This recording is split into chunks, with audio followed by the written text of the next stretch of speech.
What is up, everyone? Welcome to Brap. It is Wednesday, January the 28th. I can't believe January's done. We're done here. January's a wrap. And Sunday's what? Sunday's February 1st.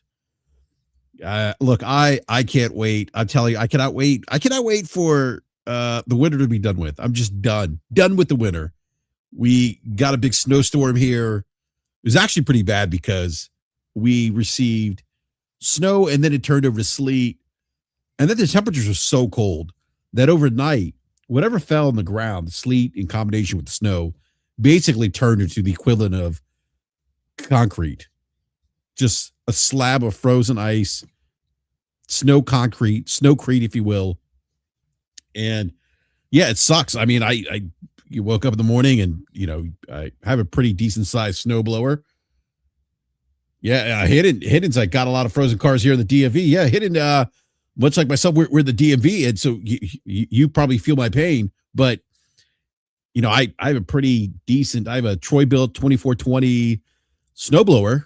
It's 20 inches wide, 24 inches in height, and so it's like a heavy duty snowblower. I mean, and of course my gear shift cable broke, so I only have one gear speed now, and that's fast. I've lost the ability to use reverse or to shift another gear, so I need to order a new gear shift cable. But thank goodness, I don't know if you heard this, Hidden, but looks like we may have dodged another snowstorm, another major winter snowstorm event this weekend. Looks like there's a storm off the coast here in the Mid Atlantic that is probably going to hang further out than come further inland. And if it did come further inland, it would have probably caused some significant issues with the weather here, considering how cold it is and the moisture associated with that storm. I promise you, Brap is not a meteorologist, only playing one on television. But yeah, I'm just done. I'm done with the winter. I'm looking forward to spring. We just need to get through February, right? February is a short month, 28 days.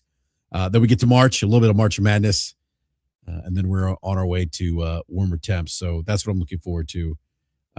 Yeah, I get it. I'm not trying to do it again either, man. I tell you, I'm not trying to do it again. Like I said, I got a pretty decent snowblower, and the snowblower wasn't even digging into that sheet of concrete snow sleet that was frozen. So it made for a very difficult shoveling of the driveway and the sidewalks. And the kids are out of school again. They're out of school tomorrow. 4 days in a row now they've missed school. So I'm not too happy about that. But anyhow, it's great to be back on a regular schedule, Brap. Game Logic will be joining us here shortly. Chopper X says no nor'easter for you then. No, it doesn't look like that. Thank goodness. Crotoreg says, I'm not sure what's colder, this weather or Microsoft's numbers. All right, we're going to get to the Xbox Q2 2026 numbers. Had the opportunity to speak to somebody who former gaming industry executive, talk a little bit about the Microsoft numbers, what they mean. There's been some interesting analysis on those numbers. So we'll get into that. Also got a State of Decay 3 update. So we'll get into that here in just a bit. There's also there's some anger over Ubisoft and its restructuring plan. A couple of unions are outspoken about Ubisoft's restructuring plan. Part of the restructuring has to do with, that Ubisoft's going through this cost-cutting plan, and really, it's more of a restructuring to address some of the issues at Ubisoft. And I didn't realize how massive Ubisoft is as a company. Give me a sec here. I want to pull up these numbers.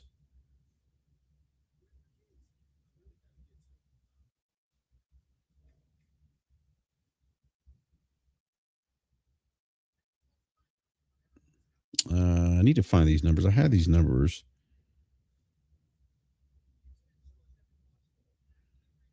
Maybe I don't have them. Yeah, hold on a sec here.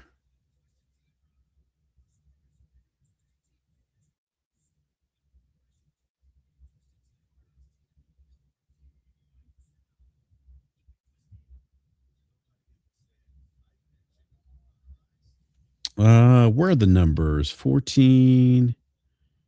Here we go. All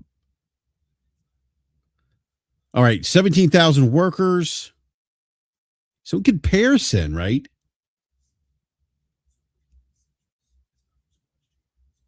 In comparison, PlayStation, including its studios, employs something like 12,000 people. Nintendo employs fewer than 9,000. Even EA is under 15,000.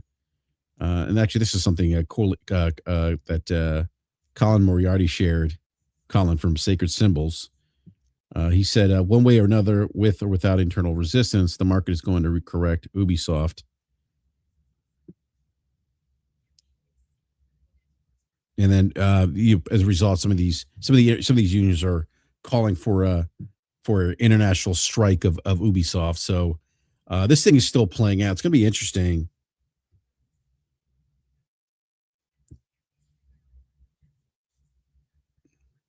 It's going to be interesting to see what happens at Ubisoft.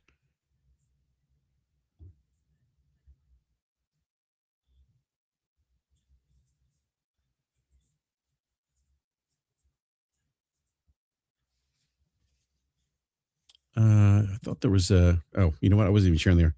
A lot of Western devs are absolutely bloated.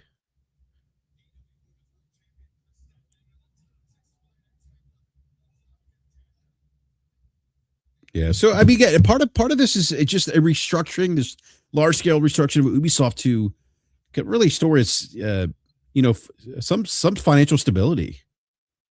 Yeah, not a small staff reduction by any stretch of the imagination. So they're canceling 6 games that were already in development.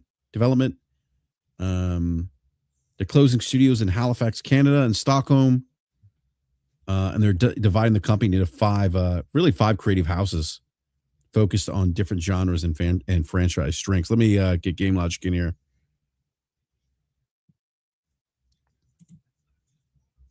Logic, I'm assuming that's Amy the Hood. You would be correct.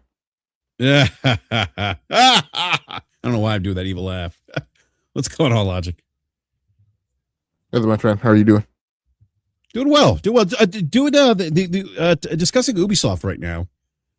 Some of the unions are outspoken. I never realized, Logic, how many people Ubisoft actually employs. Colin Moriarty put out a tweet, kind of give a comparison and scale of Ubisoft to other They're Xbox. They're like north of 20,000 employees. Oh, okay. I mean that's huge. Like in comparison to like PlayStation, Nintendo, EA. I mean, they're I didn't realize how big they were. They're massive. And so what I was discussing was that a lot of this has to do with this large scale restructuring. From my understanding in reading, is to address some of the financial concerns, create some financial stability. They've canceled 6 games. They're closing studios in Halifax, Canada, and Stockholm. They're dividing the company into 5 creative houses. So and look, and their shares have kind of taken a hit following the restructuring announcement. But even now, I mean, the company, my understanding, is expecting a like a significant operating loss for this current fiscal year. And yeah, I mean, what are your thoughts about this? The restructuring, kind of the unions speaking out against this major layoff that's going to be happening at Ubisoft. I think the labor union is a Solidaire. I forget what the last name. It's a 2-word name. The first part is Solidaire. It's tough for me to get a read on just how united the union is. When they initially called for a strike, 10 people showed up. So now that may have been because like the word got out at the last minute. Like a lot of these kind of sweeping decisions were put out, I think, on a Wednesday, and then they tried to organize the strike to go down on a Thursday afternoon. So that may have been late notification. Hard for me to hard for me to be certain on that. and then my other kind of part of the evaluation is like the reasoning. It's kind of weird. Like they're saying that one of the things that they want is a demand for the cost cutting measures to stop. And I'm like, my personal read is on it. I'm like, I think you need to understand that this company is probably whether they quantifiably are or not is probably in the mind space where they think they are, like Apple was in I think it was 97 when they were like Ooh, 90 days from solvency. yeah, Yeah, yeah. 1997. So like going to the company with a demand to stop the cost cutting procedures, I'm like, yeah, that's not going to happen. um, No, no. they are so their market cap now is about, depending on what data you see, is somewhere between 600 and 650 million, right? So they're less than a billion for a company whose market cap was 12.5 billion. They're now less than a billion. So, at a minimum, so they're somewhere between Apple 1997, 90 days from solvency, and and the Warner Brothers Discovery, like, cost cutting, nightmare of wanting to get, I mean, I think it's the same number. I think Warner Brothers Discovery was also trying to get to like a $200 million, cost reduction or something like that. And they're trying to cut out like 200 million euro, right, of cost. I think the figure is in the next year. So I just don't know how likely it is that their demands are going to be met. And the real big sticking craw is um is that they haven't been getting salary increases, right, for the last few years, and the word is that they're not going to get one again this year. Um, and I'm like, I think if that's your demand, then that's the thing that you stand on. You don't kind of pile on all this other stuff with it. That's not likely to happen. And maybe there's wiggle room for you to ask for cost increases, but one of the things I would be thinking at this point, if I were somewhere on one of the two negotiating tables, is, guys, if we don't continue taking drastic measures, there's not going to be an Ubisoft for us to be here arguing about, right? Well, that's a great point, Logic. I mean, I don't mean to interrupt, but some of the, just to pull a quote here from, is it Solidaire's? I know you said it earlier. The company being Ubisoft, is continuing its cost reduction and layoff plan. Our teams are already working under pressure, often understaffed after several years, to your point, without pay raises or very small increases. We understand, once again, employees will not receive a raise this year. And again, that's per the union the union rep, Mark Rochelle. I don't know if I'm pronouncing his last name correctly, but I'm sorry. Go ahead, Logic. Yeah, so it's Solidaire's Informatique. Yeah. So one of the counters that I think he's going to run into, that the union's going to run into, is when he says, "Hey, we're understaffed." I mean, I think one of Ubisoft's responses is going to be, "Hey, yes, we closed some studios, but we also push games to the right and are giving those games 2 years extra to cook. So yes, we get that you're understaffed. We get that you're under pressure. We've alleviated that, right, by packing more time into the schedule, and we're heading down this path of this strategy of giving development teams more time to cook and being less concerned about pushing things out the door and being more concerned that we deliver things with high quality." So I think there's a counter to that point. So I just don't know that that's really gonna hold any water. Yeah. No, it doesn't sound like it, considering that, to your point, like, if they don't do this restructuring, right? If they don't figure out a way to reduce costs across the company, right? And unfortunately, layoffs are going to be part of that. We talk about it on this show. We talk about like the mass layoffs, right? In the big tech, you've heard Falke talk about on this show. What's the quickest way to, increase, profitability, reduce headcount, you know, um, and the consolidation of teams and the goals to reduce fixed costs and obviously save hundreds of millions of dollars in the process. But yeah, I don't disagree with you. Like, I think it's kind of an uphill battle for them, because like without this, there may not be a Ubisoft. Right. And you pulled the headline that kind of threw me for a loop in the first place, which was, anger and despair reigning supreme. Yeah. I'm like, anger and despair reigning supreme is not it's kind of funny. Like we're wrapping up, Yeah. Performance evals right now in my company. And, one of the things that, I was both taught and have preached for, I don't know, in some multiple number of decades since I've been writing performance evals since I was like 18 was, don't give a score that says the person walks on water, right? And then the write-up doesn't agree with that, right? Or don't give a write-up that says the person is, Napoleon, John Paul Jones, the greatest leader since all time, and then have scores like that are mediocre. So this statement, anger and despair reigning supreme, so much so that 10 people showed up at your organized strike, right? So I think, like I said, I'm just a little, off kilter on, what's really true here. So it'll be interesting to see how this goes down. One of the things that I go on, have talked about, and I'm going to continue talking about, this week is, so here are the labor unions involved. Just a reminder that like labor unions, internationally, right? Like, in the US, and we talked about this during the acquisition, they don't stop layoffs. They don't prevent layoffs. They don't save your job, right? They can make the cushion softer, right? They can make your compensation, your severance package better. They can put some mitigating process in there, and maybe hopefully, drive the company to make the process not as brusque and cold. But at the end of the day, they don't prevent layoffs from happening. So no, it's not a guarantee. That was kind of a misconception, I think, that we saw coming out of the ABK deal, the acquisition, where people were very pro union all of a sudden, right? And it was like, unions are great for everyone.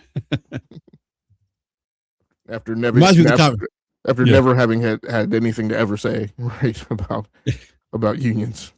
Yeah, it's amazing how that works. Or antitrust for that matter. Exactly. And that remember everyone, all developers wanted to be unionized. That was the other thing too. It's like, no, that's not entirely true. All right, let me Logic, one thing I meant to bring this up. I don't know. I know you're not a Souls guy. Like I know you don't really play Souls games.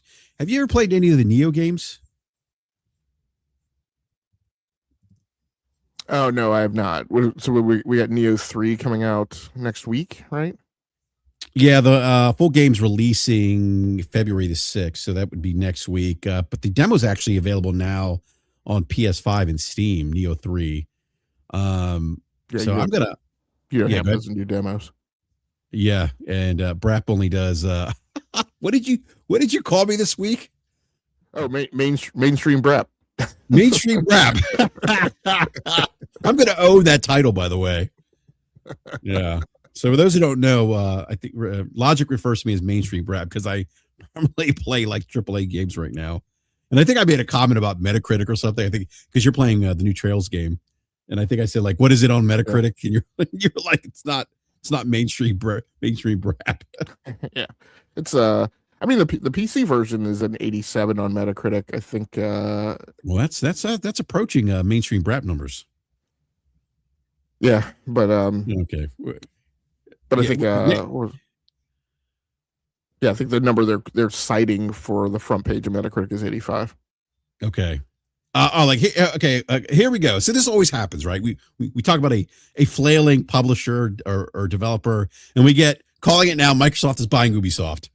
Yeah, I don't think Microsoft's gonna be buying Ubisoft, especially with kind of what we saw with their quarterly numbers, which we'll get into later on the show. I just think it's funny though, Logic. Like every time there's like a fledgling or a developer publisher is experiencing financial hardships, it's like, okay, Microsoft's going to buy them. I don't think Amy the Hood would be okay with that. Yeah, no, I mean, I go back and forth on that. I mean, we have the quote, right? We have the quote that said, we're not done buying. Once the acquisition is complete, we're going to look at further purchases to make. But yeah, you look at the quarterly financials, this quarter, I'm not a huge quarterly financial person. I mainly, stake my tent on the yearly, on the annual financials. But I don't disagree. when you look at the trend, it's hard, it's difficult for me to imagine that shareholders and the C-suite, right, strategic management, would be okay with green lighting some other multi-billion-dollar purchase, and not and again, not saying a $70 billion equivalent, but again, you look at Ubisoft, and yes, they're 650 million now market cap, but they've been as high as 12.5 billion. They're not going to, the game owners are not going to sell the company for $650 million, right? It would be a multi-billion-dollar acquisition, probably wanting a valuation in excess of what they paid for Bethesda. So, simply on the IPs alone, right? In the way, like, that's a good point. so many of those IPs are, in this day and age of the meta, and the attention-based economy, and the going hard in the paint on getting video game properties over to television and movies. I mean, the Ubisoft stable is like it's like a movie studio of its own, just and then on top of that, things like the Tom Clancy stuff are all interrelated, right? So you could easily imagine having a Tom Clancy cinematic universe, and you kind of do, except they haven't strung those IPs together, right? And nobody's gone and bought those things in bulk. But like, I can't imagine that no one in Hollywood has thought, what if I went to the Clancy house and worked with Ubisoft and just got licenses for Rainbow Six, Ghost Recon, Splinter Cell, and The Division, right? And some of those are Tom Clancy property. Like, calling The Division a Tom Clancy property, admittedly, is a stretch. But Rainbow Six, but it is Tom Clancy-ish. Topically, yes. But I mean, in terms of having like background story and literature, right? Oh yeah, no, it's not. No, like Rainbow Six, and Jack Ryan, right? So going and getting Rainbow Six, Jack Ryan, Ghost Recon, and The Division, because I think, I'm not absolutely certain, but I think some of those are actual like Tom Clancy properties, like the estate or whatever of Tom Clancy owns those IPs, and then I'm not sure exactly what Ubisoft, I don't know what Ubisoft did for the stuff that they've labeled Tom Clancy that didn't come out of Tom Clancy books. I don't know what that whole interrelationship is, but whatever it is, it's hard for me to believe that somebody hasn't thought, let me just go buy those 4 things and just have my whole Tom Clancy universe, Why was so? Because I don't remember what happened with the Tom Clancy IP, because they used to, when they used to release games like Rainbow Six, it was like Tom Clancy, and it had the little logo of the guy with the gun. You remember that? It was like a yeah, of course, yeah. So what happened with that? When did they abandon the Tom Clancy franchise, if you will? Because I mean, Splinter Cell used to be you say Tom Clancy, Splinter Cell, and then at some point it just was Splinter Cell. Yeah, I don't know. I don't know. I mean, there's got to be a story there, because it's weird. The stuff that was what in my mind was really Tom Clancy, right? Because it came out of books that he wrote. So the Jack Ryan series and the Rainbow Six series, they dropped the Tom Clancy label, but then, sorry for the demonetization, but the shit they made up and called Tom Clancy, they still have the Tom Clancy label on The Division. So yeah, I don't know. I'll look it up, but it is an interesting trail. So for me that was like peak Ubisoft, the Tom Clancy days, and then going into 360 generation, PlayStation 3 generation with Assassin's Creed. That for me was peak Ubisoft. Especially with the Rainbow Six and Splinter Cell games. I mean, Splinter Cell, for those who don't remember, I mean, was one of those games that launched on the original Xbox, was a timed exclusive, and was just it's funny. We used to console war back 20 something years ago, and it's PlayStation had they had Metal Gear, but we had Splinter Cell, a badass and Sam Fisher, voiced by Michael Ironside, and we Yeah, weren't playing a movie. That was kind of like the back and forth, the rebuttal, between. I'm Yeah. mistaken. It is still called Tom Clancy's. I thought when they went to Siege, I thought they had dropped Tom Clancy, but it's still called Tom Clancy's Rainbow Six Is it? Siege. Okay. Yeah. Oh, okay. Yeah, I didn't. Yeah. Well, I Yeah, haven't been following it much. Sam in the chat says Ubisoft bought the rights to the Tom Clancy in its totality in 2008. In 2008. Okay. So I think I agree with you for video games. Gotcha. I don't think they bought it in totality, like really in totality, like not like in a George Lucas kind of way, right? Because the Jack Ryan series made by Amazon Prime, I don't think that's a licensing deal between Amazon and Ubisoft. If we could only make Star Wars great again. But yeah, I was going to say about Ubisoft. I lost my train of thought here. And I'm not saying you're wrong, Sam. I'm saying I don't think, just from what I know, like surface level. But yeah, we'll pull the thread on it and find out. Yeah, Chrono Rick said they already have a Rainbow Six movie on Amazon with Michael B. Jordan. I didn't even know they had. Well, okay, so it's not a Rainbow Six movie. I'm sorry, who said that? Because I can't see. Let me see here. Pull it up here. Chrono Rig. Sorry, I can't say. So now we're about to nerd out Chrono Rig. So in my mind, that is not a Rainbow Six movie. It's a Rainbow Six tie-in, right? Because it's Clark who started Rainbow Six, but then Rainbow Six like moved on right past Clark. I think eventually he becomes like an advisor for Rainbow Six, and then I think eventually he's entirely out of the picture. So, and in that spin-off, that's what I call a spin-off movie.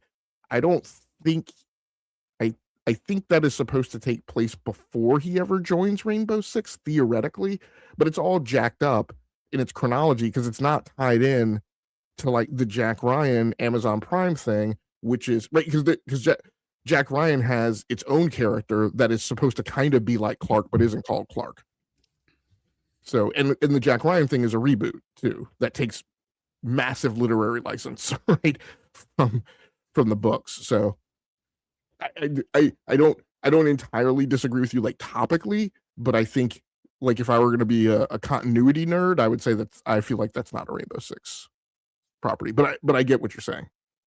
Yeah. It would be, I have said they should take that and they should spin a Rainbow Six property out of it. Like you already decided like to break bread right with the actual layout of the books, so you may as well just go with it. But I don't know if that's what they're doing. Yeah, I know there was a rumor of a Splinter Cell live action movie, and I think it was supposed to star Tom. What's his name? Why am I forgetting his name? The guy that played Bane in Batman and Venom. Tom Hardy. No, Tom Hardy. Yeah. Yeah, but yeah, and that was. I don't know if that was. I think it was a rumor. Well, it's not happening. So. And I'm not even sure, or I don't have much confidence, Logic, that the Splinter Cell reboot's going to happen either. The video game, fingers crossed. I hope it does. I just don't. I don't think it's going to happen, unfortunately. And Splinter Cell is one of my favorite Ubisoft IPs. Now they are doing aren't they doing a? Because I think we talked about this off air. Are they doing a remake of or remake of Assassin's Creed Black Flag? Black Flag, yeah. I didn't get a chance to read that article, but I did see the headline that basically there was a leak and so they just copped to it like right off the bat to beat down the flames of the leak and the rumors. Yeah, I would certainly play Assassin's Creed Black Flag. It's my favorite Assassin's Creed game. Actually, I have a poster. I have an Assassin's Creed Black Flag poster. By Todd McFarlane, actually. It's actually really cool. I've shared pictures of it online on Twitter. But it's like, yeah, Assassin's Creed Black Flag is my favorite Assassin's Creed game of all time. Although I thought about going back, Logic. I thought about going back and like playing. I think we talked about this, like going back, maybe playing Odyssey. I might give that a shot. I don't know. We'll see that after I wrap up Red Dead Redemption 2. Although, like with Red Dead Redemption 2, I've fully gone down the rabbit hole. Like I'm watching YouTube videos. There's a lot of stuff that I missed in Red Dead Redemption 2. I think I would say God, what's his name? He's in he may be listening to live chat. I don't know if he's in the live chat right now, and I'm forgetting his name. God, what the hell's his name?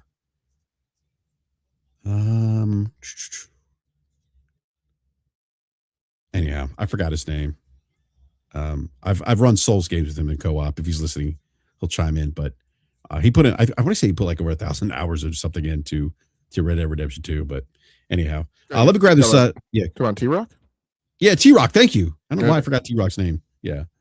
Yeah. So there's just a lot of stuff. Like going back and playing Red Dead Redemption 2, watching the videos. There's so much stuff in that game. It's insane. So much that I missed. Yeah, Mary Wilcox, let me grab this real quick. She says Red Dead Redemption 2 is one of Rockstar's masterpieces. Still amazing looking to this day, too. Yeah, I agree. Mary Wilcox, I'm playing this on PC right now, and I'm playing ultra settings, getting, above S70 FPS, 1440p, but it looks amazing for a game that's 8 years old now. And the gameplay holds up. I mean, it's a good story. Definitely much better than the first Red Dead Redemption. All right, let me grab the super chat here real quick. The Gaming Ledger with the $10 Canadian says, at this point next year, I could see Xbox dumping studios, selling IPs, hardware done, and the name Xbox dropped. Microsoft's exit to chase growth. Microsoft exists to chase growth. If you're not at the table, you're on the menu. Yeah, well, I don't want to tackle that subject just yet, but I don't know if I totally agree with that, but we'll get to that when we discuss the Q2 financials that were released today. What else? I think. Oh, what's going on? Nate says I'm listening, but I'm out driving around. All right. Yeah, I know we're talking about Neo 3 Logic, so that demo's out. I might give it a shot. I haven't played. Some of the live chat says Neo's better than the Souls games. I think I played a little bit of the first Neo, but that was such a long time ago that I don't remember. I don't remember to even say whether or not it's better or on par or worse than any of the Souls games. But I might give it a test drive this weekend. See if I like it or not. All right, let me pull up this screen here.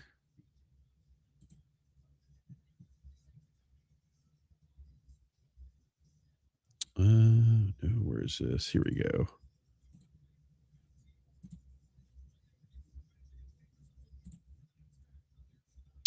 All right, Logic. We have news that chipmaker Micron plans a $24 billion expansion in Singapore to boost NAND supply amid global memory shortages.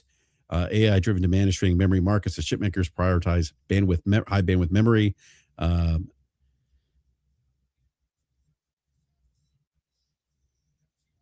This is an article on CNBC. Microtechnology on Tuesday committed approximately $24 billion to expand its wafer manufacturing operations in Singapore. As the American memory chipmaker moves to expand production amid global shortages. Did you know they have I guess they're opening new plants in Idaho and Manassas and I think New York too, if I'm not mistaken.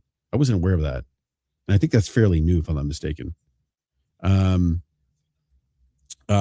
Micron in a press release said the investment would add 700,000 square feet of clear room space, highly controlled manufacturing areas designed to prevent contamination, and existing NAND manufacturing complex. Now, Logic, as we know, there's a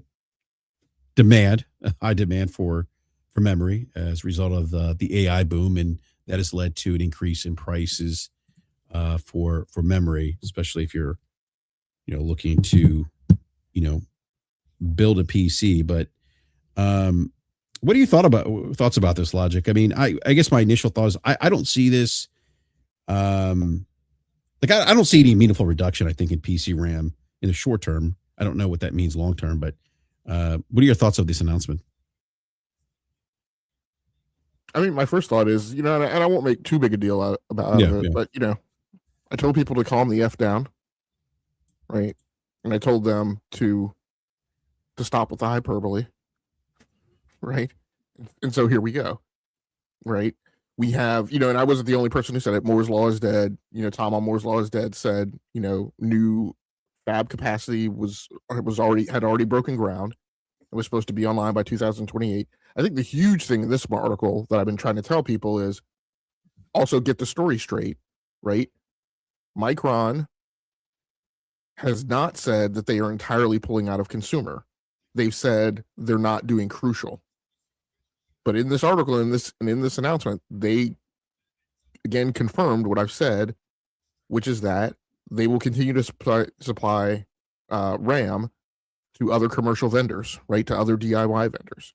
So you will still be going to buy Kingston RAM, G-Skill, what have you.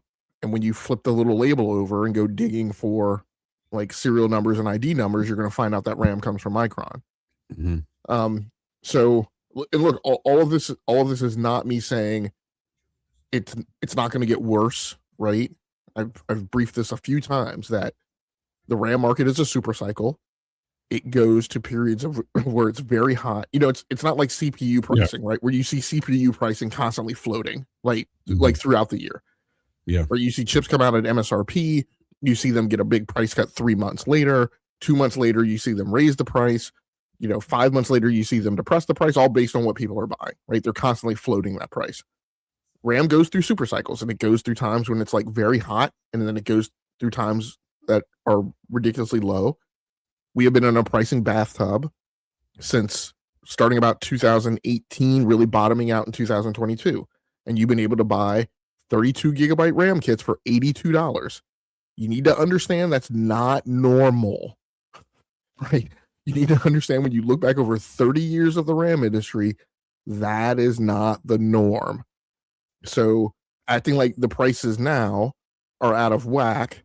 And then when you only isolate to the discussion of like 64 gigabyte RAM kits, right, you're giving a false perspective and a false presentation. On one of my shows, I'm starting to track these prices and kind of brief them each week, and I'm seeing how they're floating, and I'm gonna put them on a graph so we can actually have a real discussion about how these prices are moving, right, and if they're the ridiculous things they are, and I'm pointing people to alternatives. The norm has not been for you to buy a 64 gigabyte RAM kit. No gamer needs a 64 gigabyte RAM kit. I have 64 gigabytes of RAM because I've been building for 30 years, and quite frankly, I feel like I deserve it. So when RAM got to ridiculously low prices, I said, sure, F it. I'm going to build a 64 gigabyte PC because I haven't been able to afford to do so beforehand.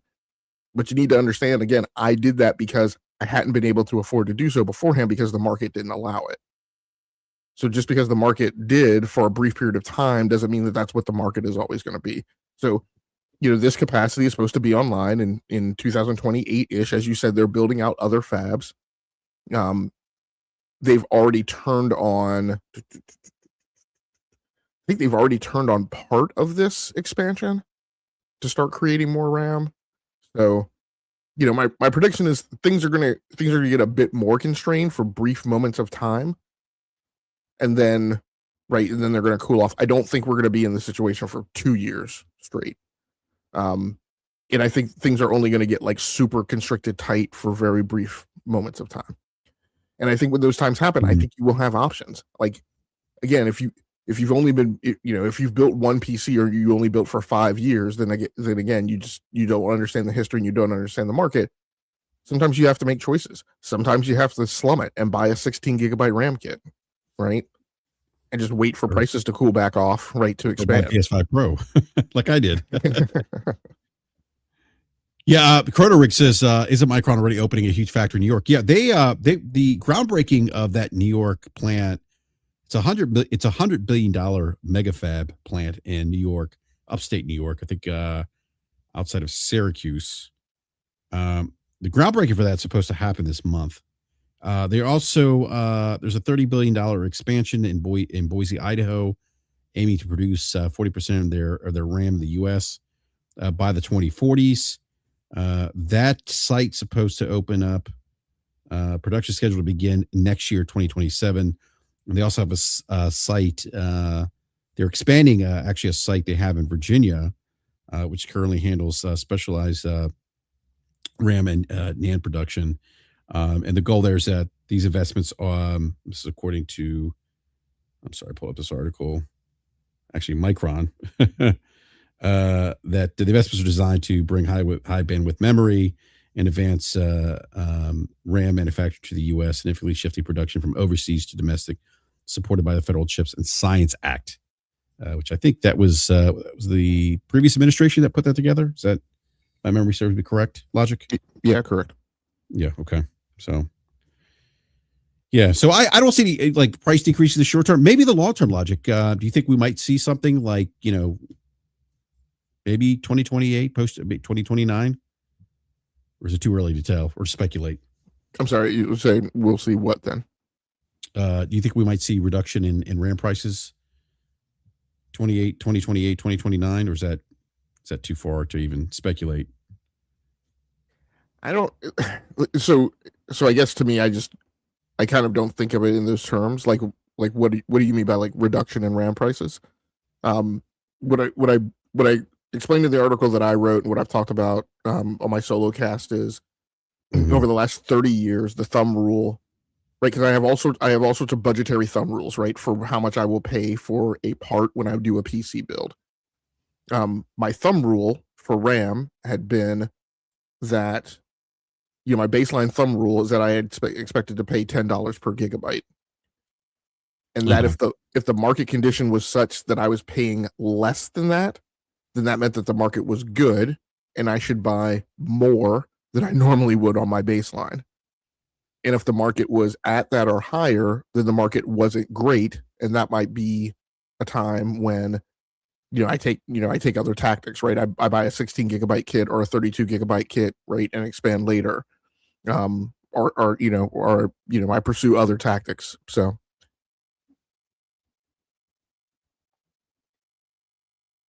are we going to see RAM back to, so a 32 gigabyte kit, like when this stuff started boiling, was already less than $10 per gig. It was higher than people had become accustomed to paying for the last 5 years, but it was already below my thumb rule. When I price checked last week, it had gone above that slightly. I want to say it was like $350 for the 32 gigabyte RAM kit that I was tracking. Crucial Pro 32 gigabyte DDR5 RAM kit was $275 on January 18th. It went to $326 on January 23rd. So that's $5 above my thumb rule. I wouldn't lose sleep over that. Now there was an alternate kit available for $305, right, which was below my thumb rule. And so like if I was really hard pressed, then I would go for that. And again, part of what I'm doing is building out templates because it's very much depends on your situation and scenario. And what I've tried to explain to people, so one of my templates is what I call the high-end DIY upgrade package. When I go to buy this kit, I'm not buying every single part that's in a PC because I'm going to be bringing over parts from my last build, right? And then those I might upgrade later. I might upgrade never until they just stop working, right? So normally when I do what's called a foundational build, I bring over the RAM, the SSDs, any spinning hard drives I might even still have, but the RAM, the SSDs, and the GPU. In this instance, because I'd be going from AM4 to AM5, I have to buy RAM. So that's the only reason there's a RAM kit in there, right? But even still, I'm not buying every part. And even still, even in this template package, I'm buying more parts than I really actually absolutely have to. So like, again, if things get bad, if things get like the doomsayers are saying, right, the people standing out on the corner with the flipboards, right, draped over their shoulder saying the end of the earth is nigh, right? If things were really that bad, I would do things like, okay, so I won't buy a new case and put it in there. I'll just use my same old case, right? Or I get really OCD about my power supply units, right? So I'm buying in this package, I have a new power supply unit. So maybe I won't buy a PSU this time around, right? There's corners to shave. So, if you're really contested, right, for RAM. Yeah, you just got to make decisions, right? Yeah, geez, like you actually be an adult, right? I mean, we kind of lived through this a couple of years ago with the GPU market. Remember? I do remember, and I remember, having to do research, right, and make Yeah. choices. And I remember buying the only Radeon GPUs that I bought, in years, Mhm. because the market moved. I got priced out of things that were my norm, and I had to Mhm. make adjustments. And sometimes that's what you have to do if you're going to Yeah. stay living the PC gaming lifestyle. Now, Yeah. if getting into PC gaming was a curiosity for you and it's not something you really wanted to stick with, then that's pretty simple. So go buy a console, right? Those options are there. PS5 Pro. But but the notion that, again, that this is an extinction level event, and that you're spending tons of money for barely more capability. Again, yes, there are some people that get into the PC market for frames and image quality, but the reason most people stay is because of choice. And the people who get in the game for just frames and image quality, they got in to spend. They're the 14%, and they're going to spend. They're not worried about like the marginal, right? Like, look, it's flabbergasting to me that 5090s and 4090s sell, right? My man Nate is in the chat, right? But they do. Like, 4090s and 5090s sell. Gamers buy them. I don't know why, right? I'm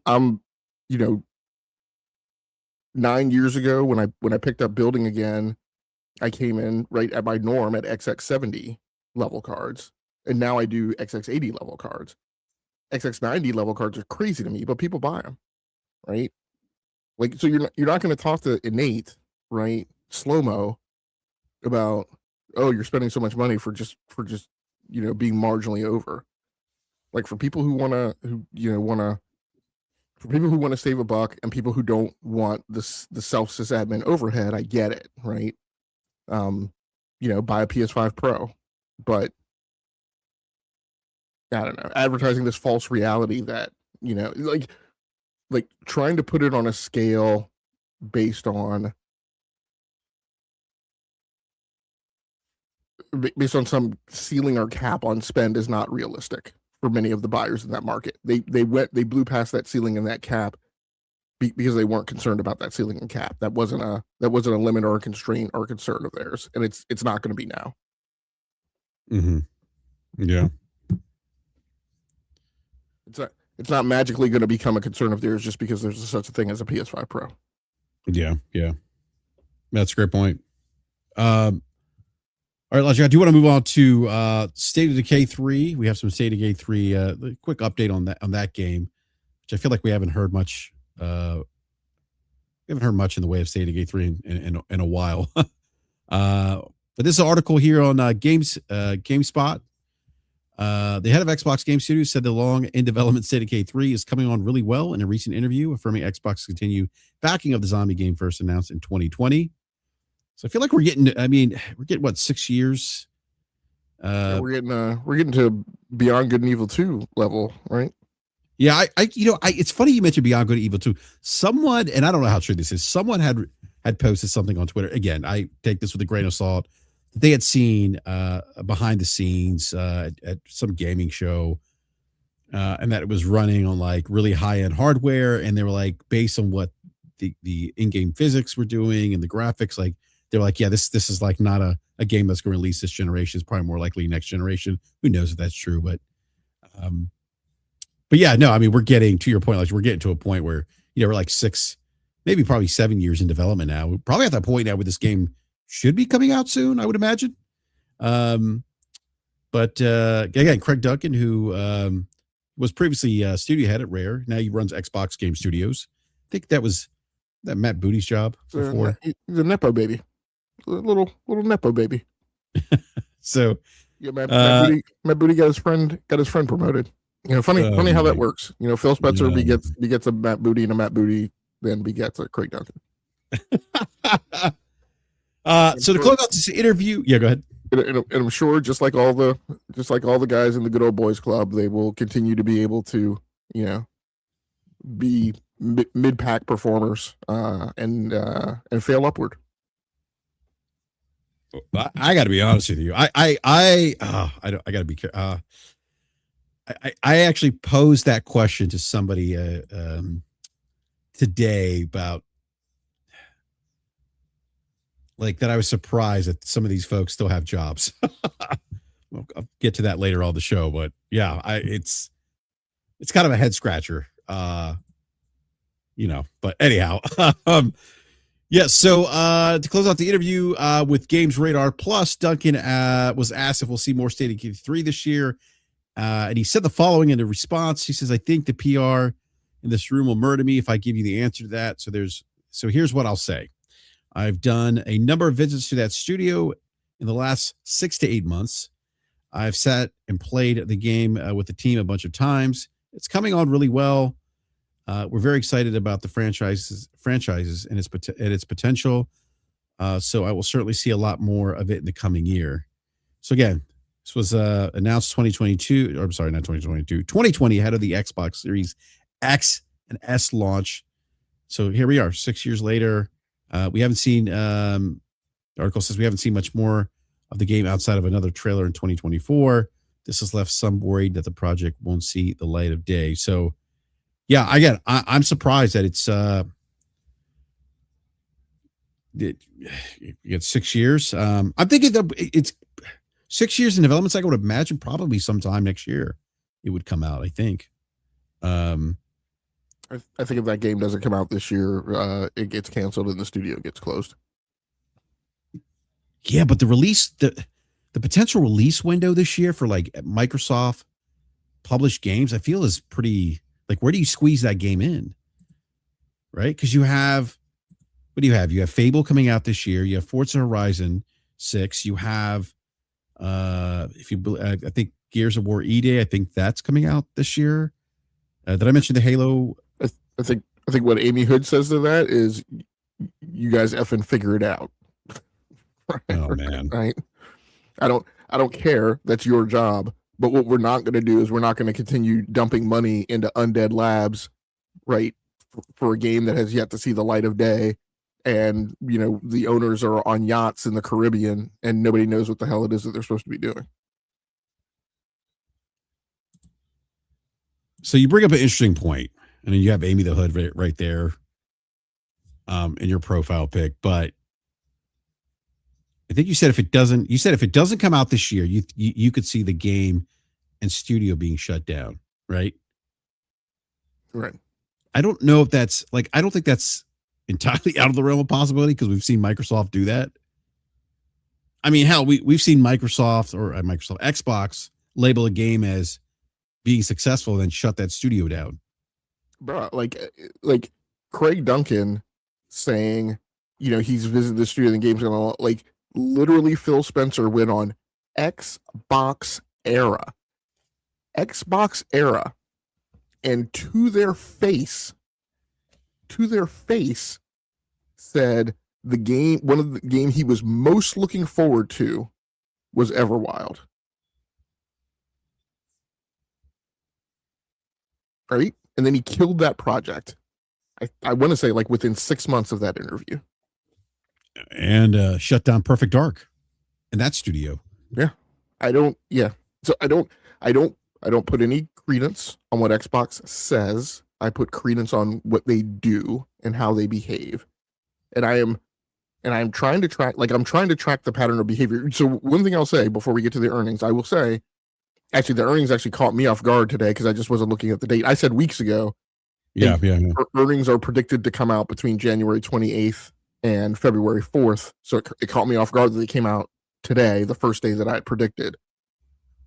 But I'd said, hey, one of the things to look out for is in the last couple of years, they do the developer direct, they do the showcase, then they have earnings coming up within 1 to 2 weeks after that.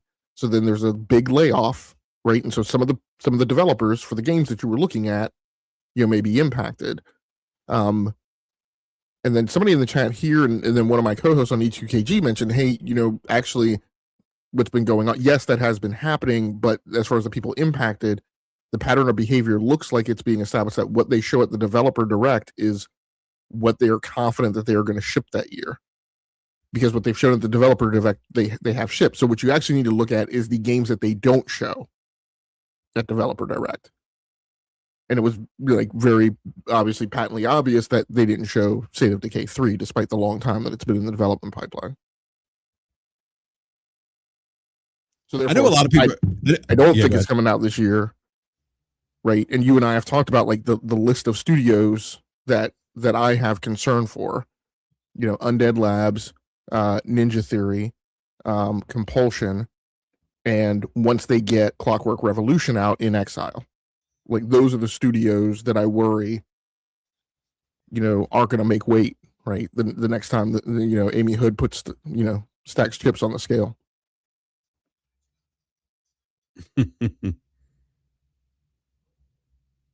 Well, you know, it's interesting. I'm sure somebody in the live, I'm sure somebody will leave us a message in the comment section saying that we're hating on Xbox. You know, we're making up stuff.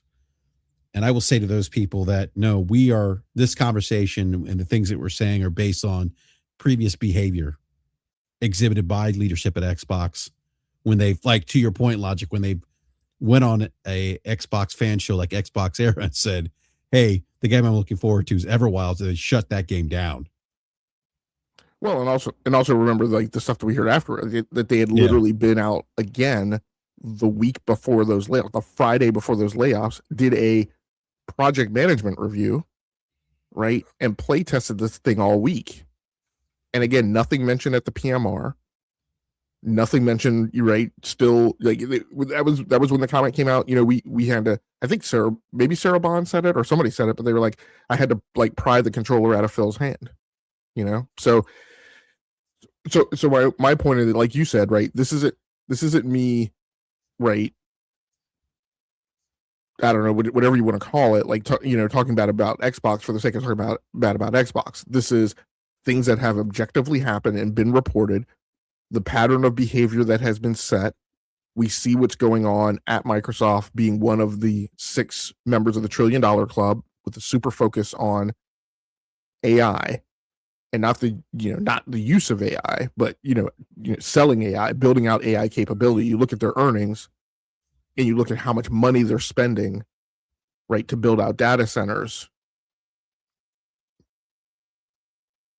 I mean, you know, companies have to make choices. You know, Amazon rumored now for, I think, you know, 16,000 additional jobs being impacted. Like all of these members of the $6 trillion club, I think with the exception of Nvidia. Nvidia is the only one that I've heard, you know, and then you can count Apple, right, in kind of the careful way that they did not hire during the pandemic. But like everyone else is basically, you know, making massive layoffs because they're making choices to pivot on investment and chase AI. And Microsoft is in that group. So, and those are the people, and those are why people have been impacted over the last couple of years. Yeah, it's been the perfect storm, right? It's the convergence of we overhired during the pandemic. We're now chasing AI. You know, and the impact of like investment choices that we made, right? We made this $70 billion investment, and now we need money. Right now, we're going through the couch cushions to find money to make further investment. So, You know, Logic, with regards to Xbox, I know we talked about studio closures, but one of the things that's kind of popped up in my timeline and why I tell you to stay off of Twitter, but is this idea that Xbox is quietly carrying PlayStation right now. That through its releases of games like Call of Duty, the Bethesda franchises, Forza, that, hey, you know what? Xbox is carrying PlayStation. They've had more releases than Sony first party. Therefore, that's a win. Which it's interesting. Like, I think that's a crazy argument, Logic, because, you know, like, and I think, you know, we talked about this earlier, like EA, there's other third party publishers that release more games on PlayStation than Sony first party games. We get B Money in here. What's going on, B Money? What's up, fellas? There's other, like, you know, there's like EA, there's other publishers that release more games on a PlayStation platform, but we don't say EA's carrying PlayStation. So I just find it interesting. Like it's something that's come about more recently, is I've kind of dipped my toe back in the pool on gaming Twitter after coming out of I still do a little bit of the politics Twitter, which is kind of interesting, very interesting. But I just find it interesting. It all came about this post when I made this post. I think we talked about it last week where I said, look, if you're a consumer that wants that's looking for a console where you can play everything pretty much, you get most third-party support in terms of game releases, Sony first party, and then you're gonna get the Xbox stuff now. Then probably the PlayStation's the platform for you to pick up. And people lost their minds when I said that. Oh, what are you talking about? What is PlayStation released? Xbox is carrying the brand. So yeah, B, I know you're on Twitter a little bit, B. I don't know if you've seen that narrative going around, but it's just something that's come across my timeline because of that post that I put out last week.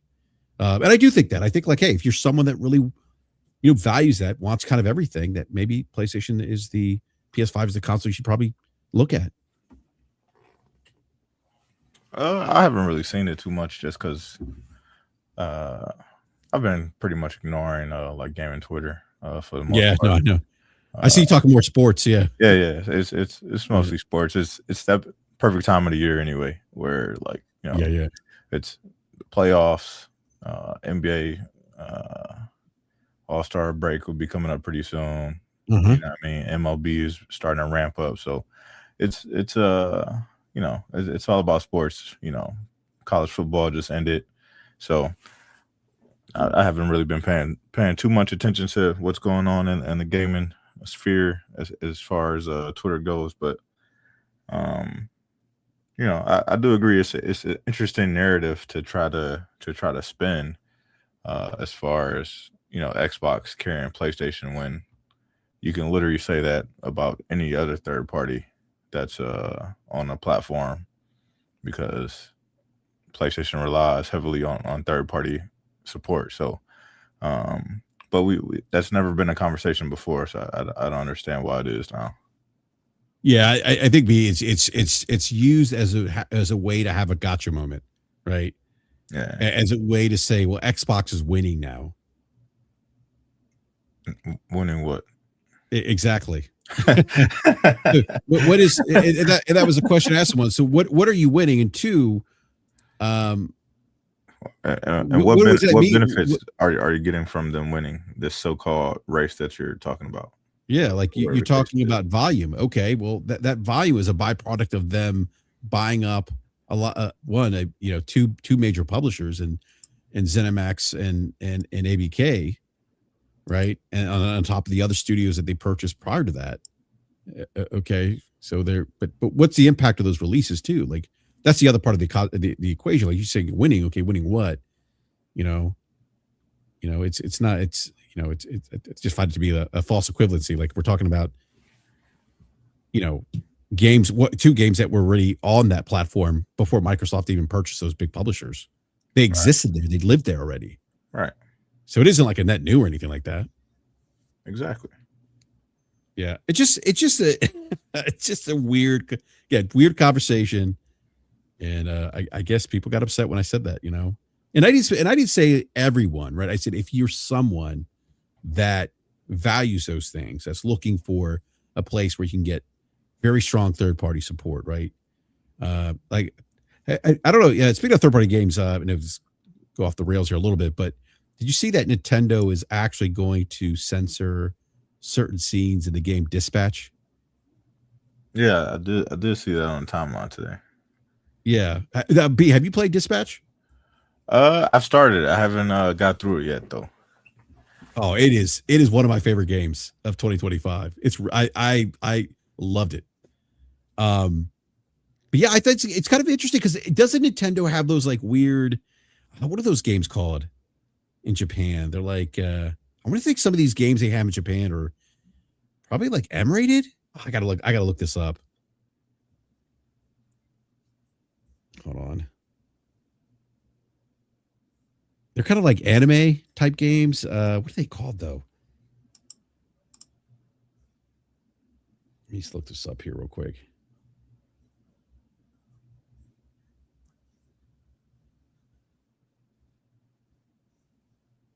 Let's see here.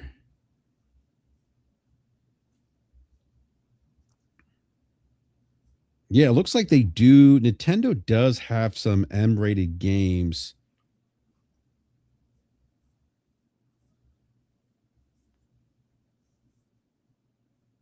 On the Nintendo Switch in Japan, from what I'm seeing here, I just did a quick Google search. But they are, for some reason, I guess, censoring,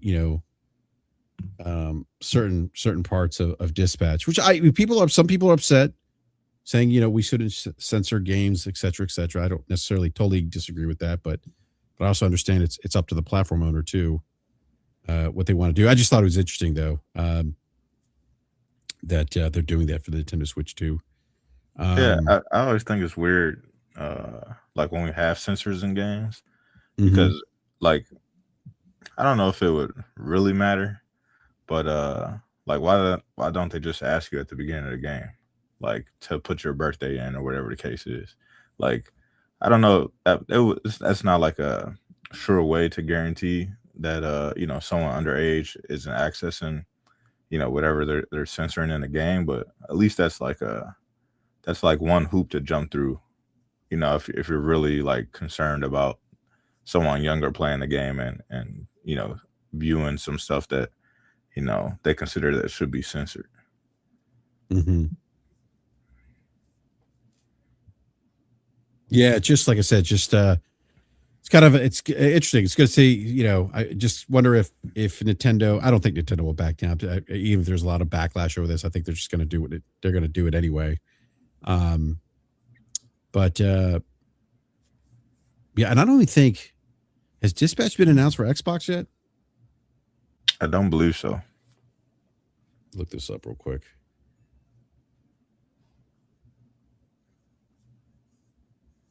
No, it's not. It hasn't been.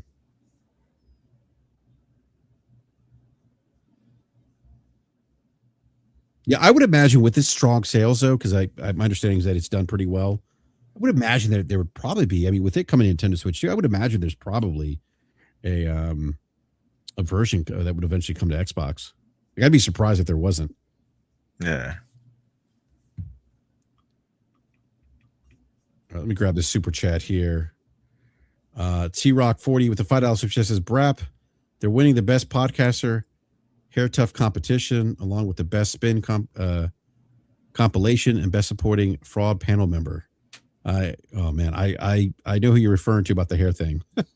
But thank you for that super chat, T-Rock. T-Rock, I don't know if you were listening earlier. I was going to ask you if you plan on picking up or downloading the Neo 3 demo. Be any interest in Neo 3? Yeah, I'll definitely pick it up like later on down the line. I just been super busy. I haven't really been gaming too much over the last month or so I don't want to just pick it up and have it sitting there. I got a lot of stuff in the backlog I got to catch up on. Oh man, that backlog is real. All right, give me just a second here. Logic, any thoughts on Sony being carried by Xbox? That new fan narrative that's out there. Yeah, I'm not sure what it means, because I mean, for that to have any validity, Xbox would have had to have shown up on PlayStation before it cemented its market share. But Xbox hasn't been there. Xbox has been nowhere on the charts this entire generation until it started shipping games on PlayStation. And then we're going to talk tonight about how effective has that really been based on the quarterly financials that we're seeing. So it's kind of preposterous. Like we need to, again, kind of in the same fashion that I talk about Steam, we need to get out of this notion that making a lot of games is the key metric, right? The key metric is where is the spend and where is the money going? And I don't know. And again, when you look at the quarterly financials, I don't know that the quarterly financials reflect the actual financial performance that people are asserting. lots of games are going over there, but I don't know that they're doing that much good. We're seeing a significant fall off from how much good it did right in the second year versus the first year. So I think that notion is a little flat, and as usual has nothing objective behind it. One thing I do want to answer, Brett, before you go on, because somebody asked me a question in chat. Sony sold the television business to focus on PlayStation. Do you agree, Logic? And some other people like mentioned some points. So I just want to kind of make this a little bit clear. So the voice tracker on what Sony has done is they have entered into a joint venture with TCL, where TCL owns 51% of that business and Sony owns 49%. Yeah. So if you're not familiar with joint ventures, what should actually happen is the joint venture should yield a third company, right? That will be its own incorporated entity that is partially owned, right, by those two other corporations. What the branding will be, I'm not sure. There's indications that it may still carry the Bravia branding. And basically what this is, I think they're still going to carry the Bravia branding. And what it really is, what TCL really is trying to do is just break into that high-end market. And most people don't consider TCLs like high-end TVs. So they're going to leverage the technology from Sony and still keep that Sony branding, but kind of integrate with what they do best with what Sony does best, and try to break into that higher end market, for TVs for them. Yeah, agreed. I mean, it's basically taking the smarts of the Sony TV components and marrying them with all of the commodity level stuff that TCL does well, and is why TCL can deliver stuff to market right at a cheaper price. So then the question, like, did Sony do that so they could concentrate on PlayStation? I don't know about that, but what I will say is if you look back over the history of Sony, at least for the 30 years, Sony does, I guess, what I would call a very good job from a financial perspective, although, like, as a fan of Sony products, I haven't always liked this. Just like, when Xbox has decided to shut stuff down that I've been a fan of, or Microsoft has decided to shut stuff down that I've been a fan of, I haven't really been crazy about it. But Sony divested of its PC line with Vaio. They divested, they've significantly reduced what they're doing for cell phones. You now only have one model of the Xperia that's being produced. I forget, there was one other. I mean, they've obviously, gotten rid of mini disc. So Sony has done a good job of fiscal responsibility in shutting stuff down that they think, is becoming a drain on the company. And they are fifth, I think, in TVs at like 5.4% market share. So, this was just a thing that was probably pointing in a direction that made sense to do something more fiscally responsible for it. Whether or not they did it, whether or not they, sacrificed one lamb so they could concentrate on, the herd that is PlayStation. I don't know if that was the reasoning behind it, but I think they did something that they felt was prudent in terms of kind of where they need to go. Yeah, I know there was an article in Business Today that kind of talked about the reasons why, and I think, and maybe this is, I forgot who said in the chat. I think what came out of the article is that part of that shift was Sony kind of shifting its strategy to more really an investment in entertainment, PlayStation, right? Movies, music, content, which generally has higher profit margins than TV hardware, and that was actually in a Business Today article. Was that who said that in the chat? Logic? I don't remember. I'm just wondering if that's where they picked up the PlayStation thing. But I think Den Solo Fly. Okay. I mean, but I agree. Yeah. I mean, I've talked for a very long time about how, to me, TVs are much more on the commodity end of the spectrum. Like, I get it. There's 2% of the market that goes to Crutchfield, right, and spends an exorbitant amount of time buying the perfect TV. Did you just pull Crutchfield? Oh man, hey, that is Crutchfield. Like, takes me back to my teen years where I would get the Crutchfield catalog and just get it sent to my house, and just daydream about what woofers I was going to put in my vehicle.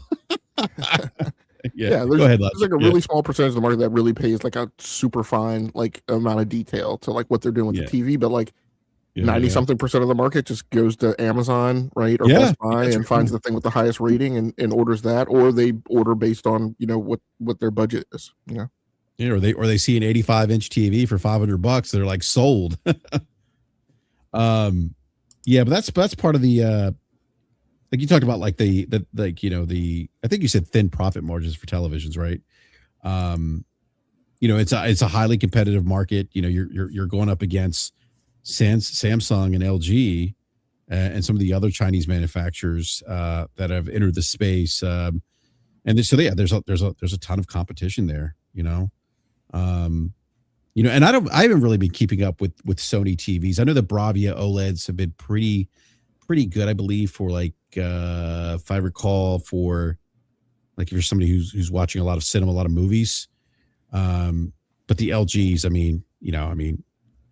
in terms of OLEDs, are probably the more popular, and Samsung OLEDs are right up there too in terms of quality and popularity. But it's just interesting though. It's interesting to see Sony, step away from from TV manufacturing, and then kind of forming this partnership with TCL to kind of leverage TCL's, because I think TCL, I have to go back. I read some articles on this a while back. I don't remember. I want to say TCL probably has I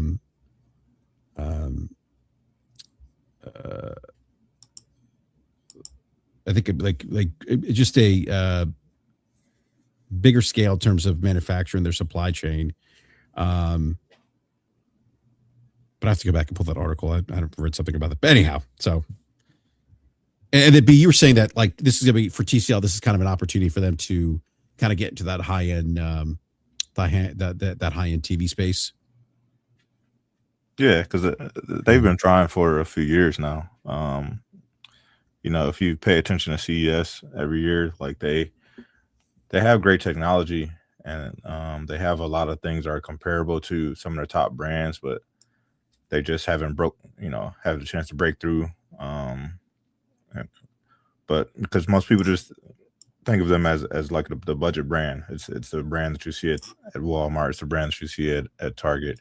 You can get a 60-inch TV for $300. You know what I mean? So most people just don't consider them to be like a high-end brand.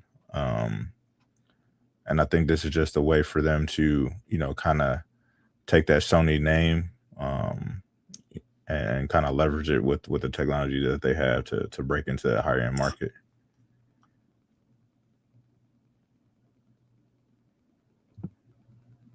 Yeah, no, that makes sense. Makes sense. And I want to say, I feel like the Bravia TVs, their OLEDs are, I think, typically more expensive than the those are most expensive. LGs, they're way more. They're usually about $300 more. Okay. For what you get, $300 to $500 more to what you can get comparable to LG. Because when I got my OLEDs, I was like considering a Sony, because like they're like you were saying, like if you really are into movies and watching like Blu-rays and things like that, they are the best TVs for that, because they have the best processor in the business. But if you want like a all around great TV, then most people just go with the LG, and then like you said, Samsung is kind of like right behind them. And even like the stuff that they released last year, a lot of people are taking the Samsung over the LG. So they're top two brands in that market, and I think if TCL can kind of break in there, kind of lower the price point of the TVs and deliver some great technology, then they can kind of leverage that and gain more market share. Yeah. And to your point, B, as I was doing some research here while you were discussing Bravia, you're right. Like Sony Bravia's always been positioned as the premium television, right, in comparison to Samsung and LG. And actually now I'm actually recalling a conversation I had with the Best Buy a Best Buy associate a couple months back. I went out and bought a cheap TV for my bedroom because we had moved one of the TVs, actually a TCL in my basement. We had a 65 inch. I had a 65-inch Vizio, and my kid broke that. That was a bad day. But yeah, so I bought like a cheap 55-inch, but I was looking at the OLEDs. He was telling me like, yeah, the Bravios are always positioned as kind of the premium device, but he told me they more popular ones are going to be the LGs and Samsung's right behind that for the OLEDs in terms of what they sell. So, yes, and you are correct. Chicago. Oh, look at this, Chicago Bulls, 1984 B money. All the OLED panels are sourced from LG. Yeah. Yeah, the Hisense TVs, by the way, if you look at some of the Hisense TVs, there's a model that I think runs about, I don't know, $700-800. I forget what the Hisense model is. It's actually pretty good TV. My folks actually picked up a 65-inch for their house. Actually, on my recommendation, because I will often frequent. What's the website? Is it tvratings.com? Oh, ratings. Yeah, ratings.com. Ratings.com. Thank you. Yeah, ratings.com. I'll go there, do some research, and there was a Hisense. The Hisense TVs for. They're I want to say it's like $800. It's a 65. I think it's like the H7 and the H8 or something like that. Yeah, that sounds about right. Yeah. They those TVs look really good for their price point. Like I was surprised. I was like, oh, this looks good for $800. Can't beat it. Yeah. So. All right. Want to move on to TVs. Do you want to talk about Microsoft financials? Those came out today. Let me share this tweet by our good friend Shinobi. We haven't had Shinobi on the show in a while, B Money. I gotta get him back, man. Yeah.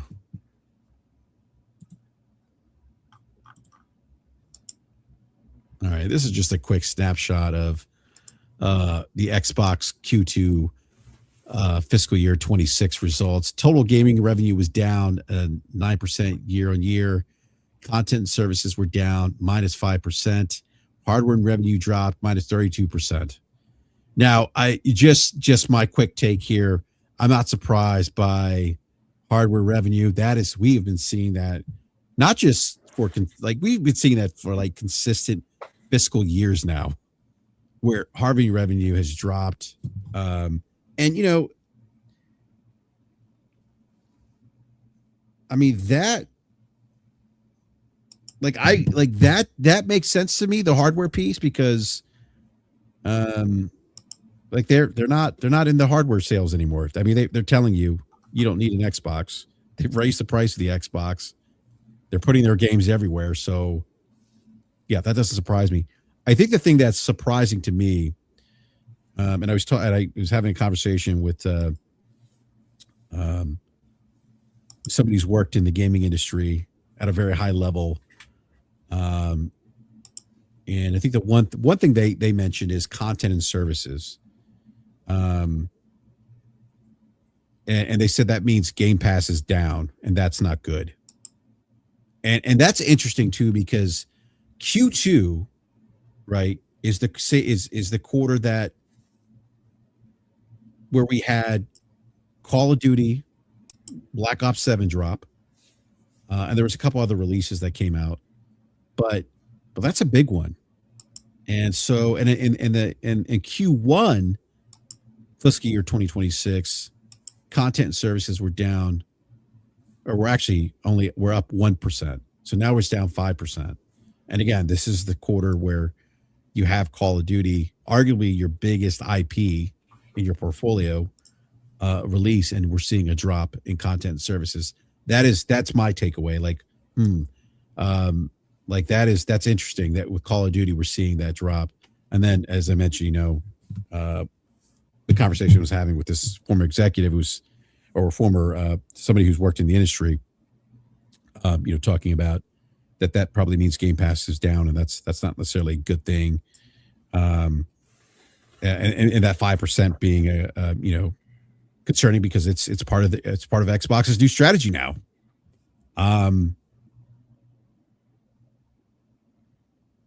Let's see here. So I want to say didn't Outer Worlds 2 release Q2 as well? So Outer Worlds 2, Keeper. No, were those previous cores? I don't remember. I have to go back and look at those releases. But the big one being Call of Duty. So, all right, gentlemen. Logic, thoughts on Q2 numbers? Yeah, I mean, relatively in line. Like the hardware backslide is no surprise to anyone. This is why in my parlance, I'm no longer classifying Xbox as a platform business, right? As PlayStation and Nintendo are, and I mean not even just not a hardware business. They're not a in my mind they're not a platform business. They're not following the behaviors that are centric to a company trying to pursue market share for a platform or an ecosystem anymore. They are just selling unbundled, unpackaged software, like in the same way that like Adobe does. And I think that's the way to kind of really consider them. I mean, I think the behaviors that I'm seeing now even unbuckle it from primarily stapling themselves to the notion of like their cloud platform. So I think what's, as you said, even more disconcerting though about the backslide in content and services revenue. I find the spin kind of interesting. So the statement in the earnings slides is Xbox content and services revenue declined 5%, down 6% current currency, on a prior year comparable that benefited from strong first party content performance.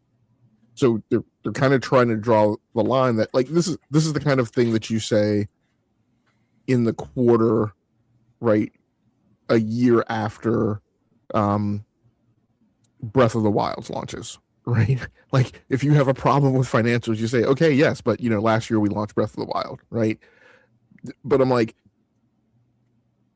for them to claim that they had a huge Q2 the year prior because of Indiana Jones and Call of Duty, I don't know. I think Call of Duty Modern Warfare 3 actually had more market traction than Black Ops 7 does. They got a 2% bump because people were onboarding into Game Pass to get access to Call of Duty the first year they were putting it in.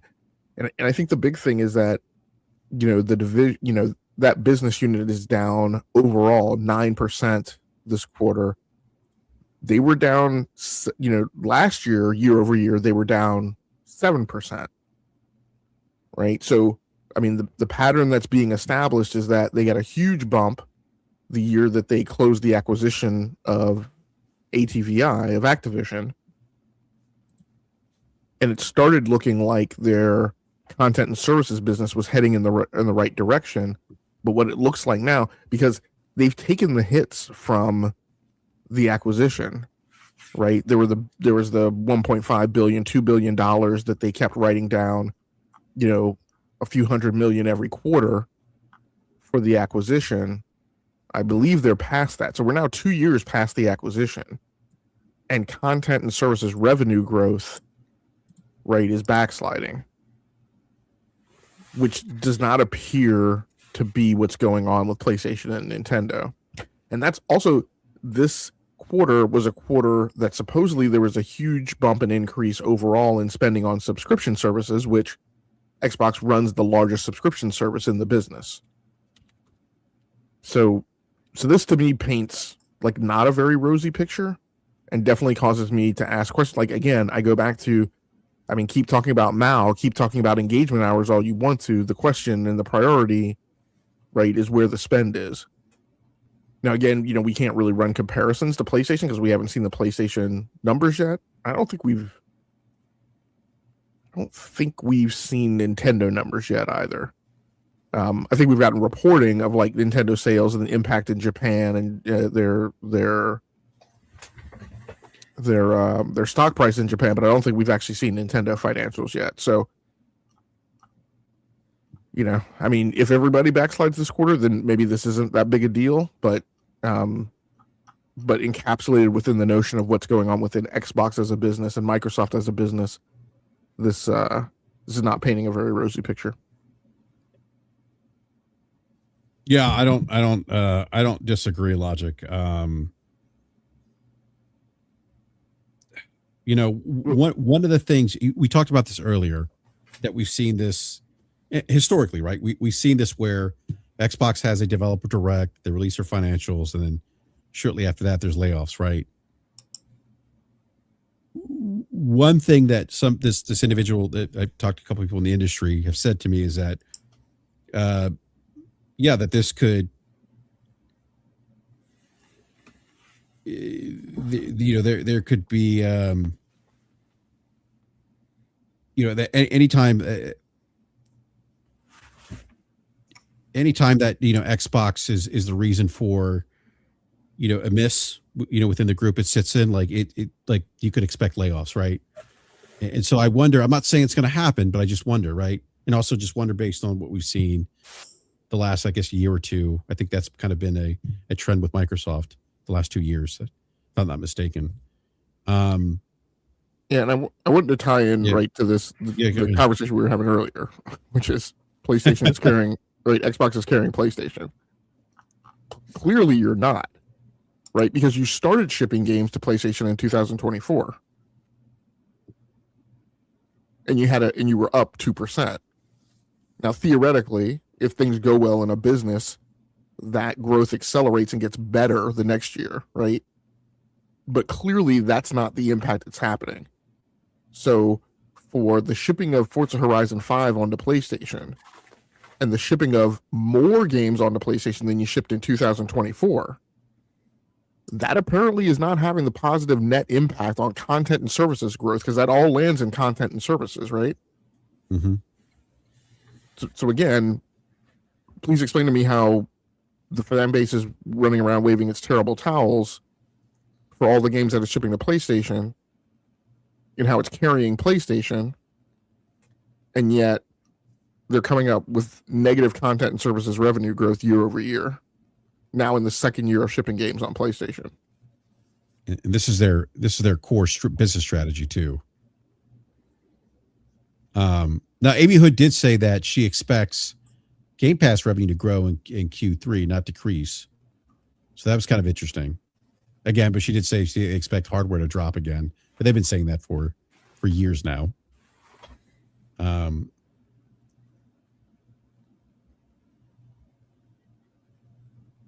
Yeah, it just I was, again, I didn't expect content services to be down 5% with the release of Call of Duty. Yeah, but with the release of Call of Duty, how many more people did you expect to subscribe to the service? This was my thing when they were going through the whole acquisition, and I kept saying, like, this is going to be the downfall of Call of Duty, and people didn't understand what I was talking about. They put the game into the service. People are already on the platform who bought the game. Now those people who are on the platform are now in the service because you force Game Pass on everybody, because it's a requirement. You have to have Game Pass to play online. So those people are already subscribed to Game Pass if they play any other game online. So if they play Battlefield, they have to have Game Pass. Guess what? They don't need to have a new subscription to play Call of Duty because they already have it. If they are at the premium tier, which is what requires to have Game Pass or to access Call of Duty, there's not going to be that many new subscribers every year to play Call of Duty. You're going to get the same people who enjoy Call of Duty to come back and subscribe to play Call of Duty. The sales numbers are going to dip because people don't have to buy it on that platform. Now there's more challengers that have entered the market, and it's made it difficult on other platforms. So you basically eliminate one platform completely off the books of even buying a game, which is your own platform. Now there's more competition in the marketplace, and on those other platforms, people are playing games that cost $40 and not paying the $70 to play your shitty ass Call of Duty game. So that affected the revenue. It's one big domino effect that's gonna kill Call of Duty. And most games that are in Game Pass, like all those games that you mentioned that have released over the last year, nobody's talking about them games. They didn't even chart when they released on other platforms.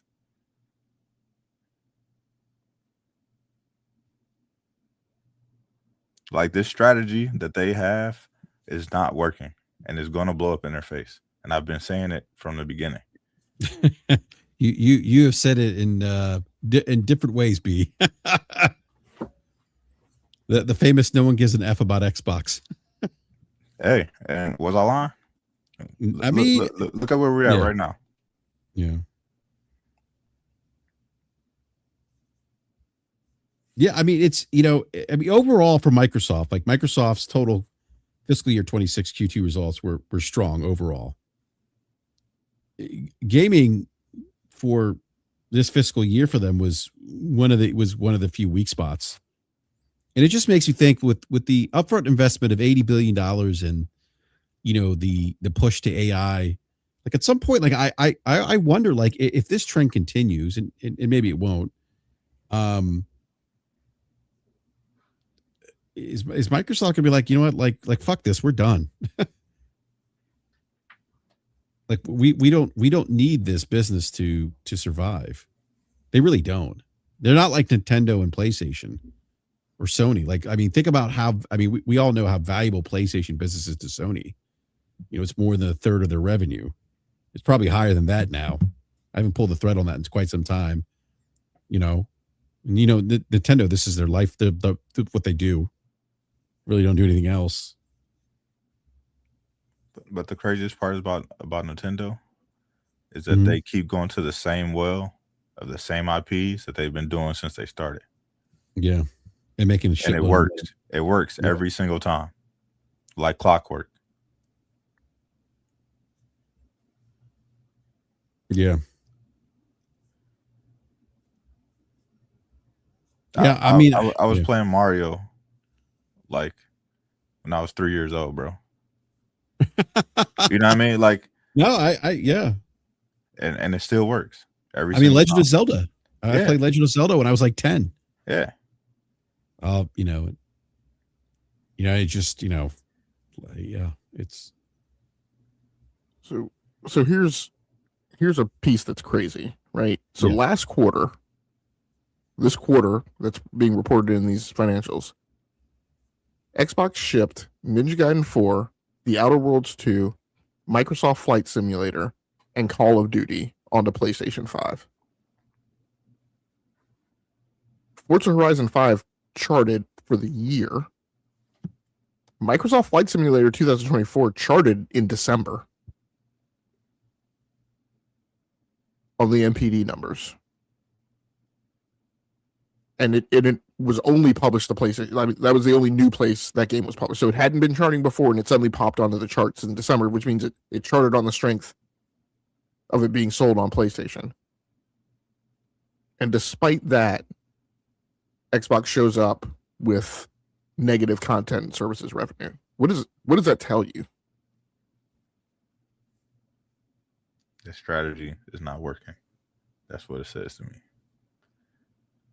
Because it's only going to get worse. You got to think, the slate of games that they have releasing this year, if those games don't make an impact on the market, what are they going to do? They've been working on Fable for what, 5, 6, 7 years?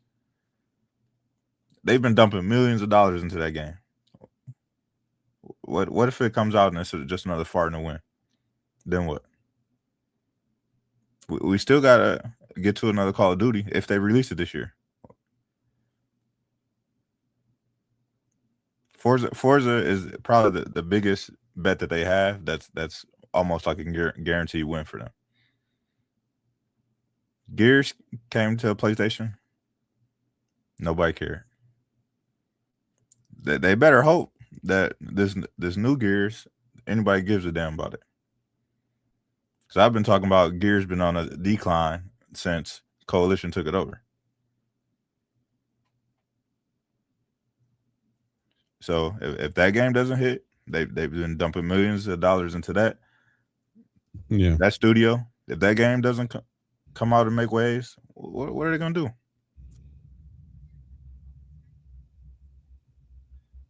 I don't think Gears is going to really hit. I don't think it is either. Like you're gonna have the diehard Gears fans who have been playing that game from the start, and has been in love with Marcus and Dom since the beginning. Yeah, most other people are not gonna care, man. And these younger kids aren't playing Gears of War. It's not a gameplay loop that they like. I don't know, man. My kids my 11-year-old wants to play it. He saw a YouTube video of Gears. He's like, I want to play that. I'm like, you're not playing that.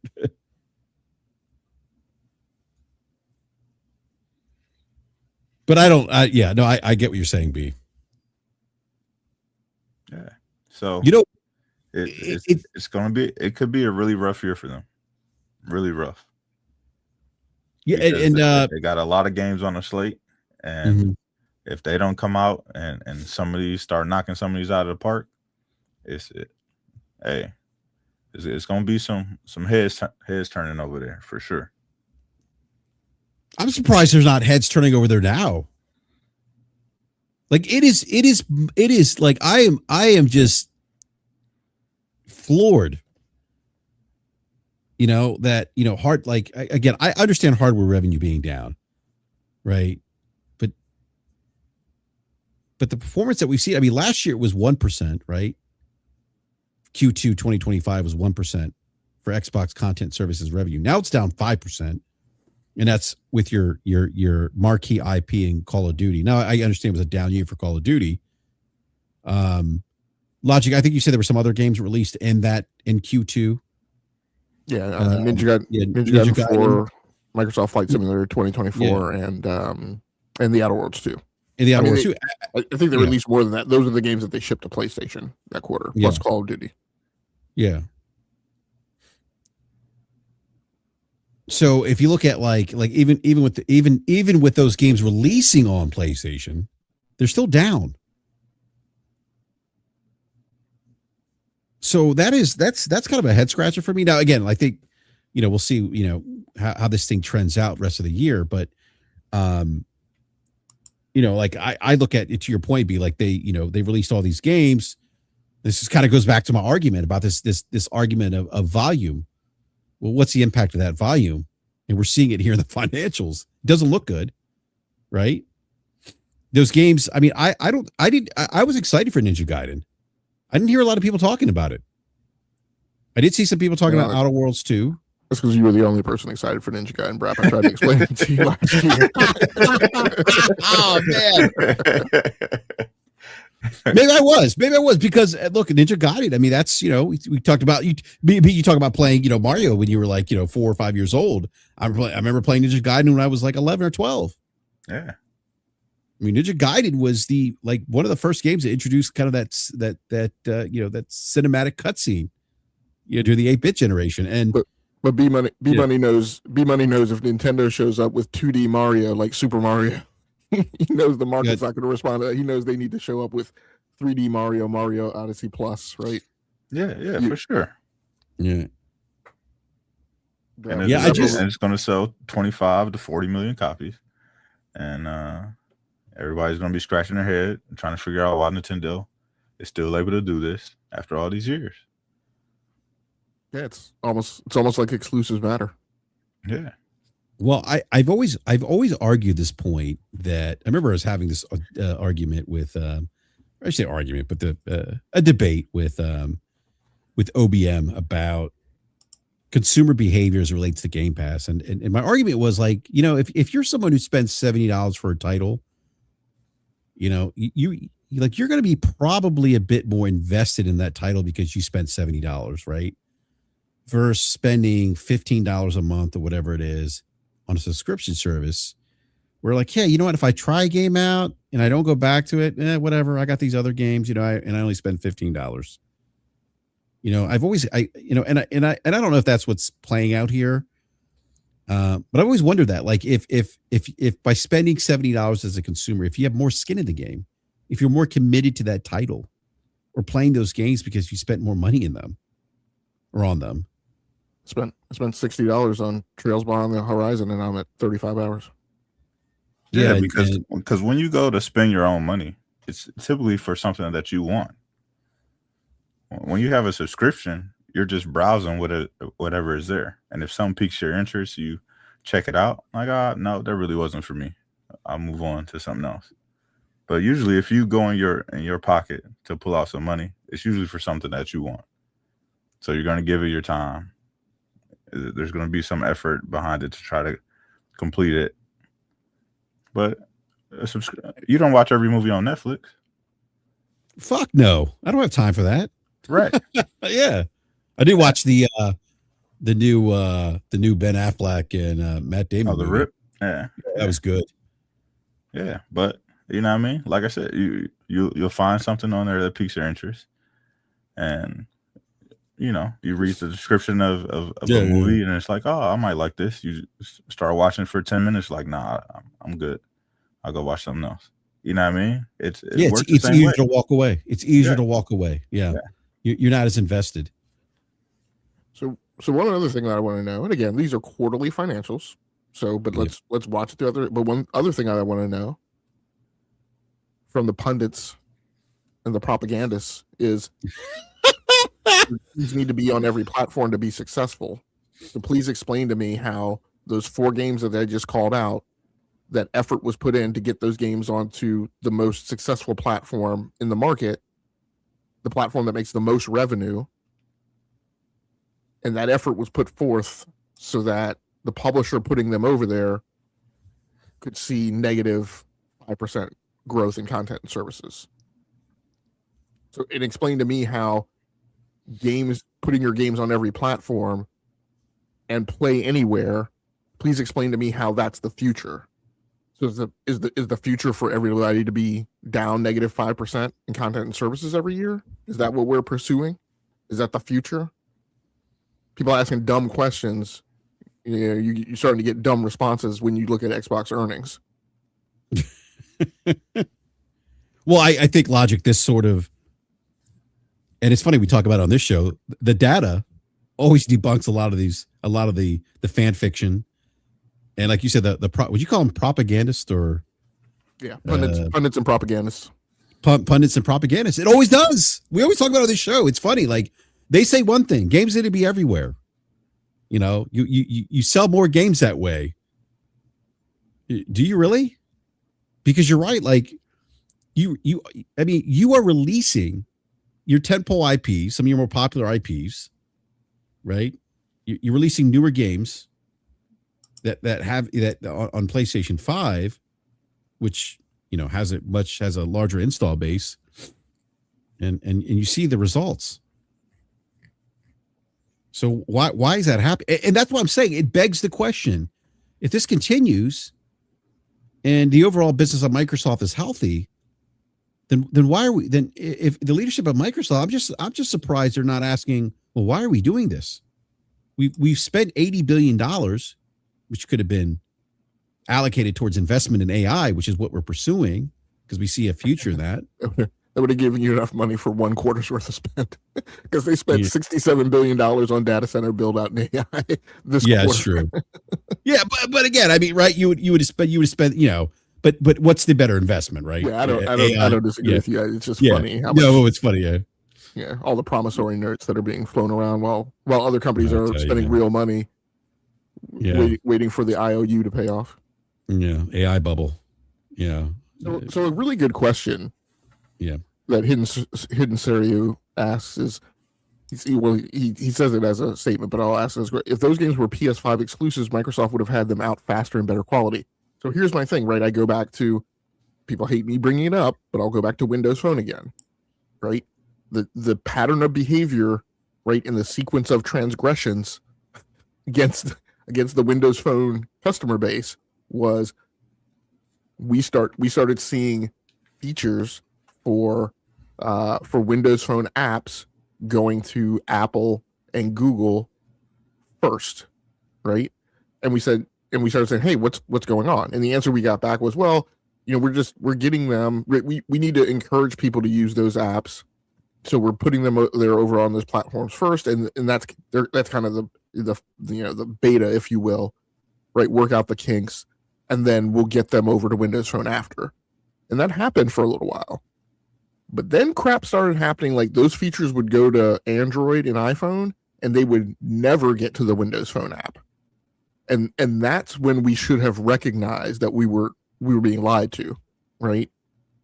And then shortly after that, it was like the Nokia acquisition, and then the Nokia shutdown, and then Windows Phone went away, right? So I've talked about this before. Like, we're probably seeing numbers, right, that starts to say that maybe the games that are being sold on PlayStation, right, because I said that those games charted, but yet the division, and not only the division, but content and services, right, was down. So take away the problem with hardware.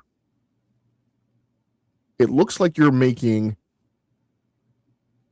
good money in comparison to the rest of your business, right? Not saying good money overall. You're not carrying PlayStation, apparently. But you're making some headway by selling those games on PlayStation. I'm of the mindset that we're seeing the turn, and we've already hit the inflection point, or we soon will, where the Xbox business that is on PlayStation actually makes more money than the Xbox business on its own platform. So the question becomes, at what point does Satya start saying, prioritize getting those games over to PlayStation? There's 80 million people over there and growing. They spend money when a high quality game shows up.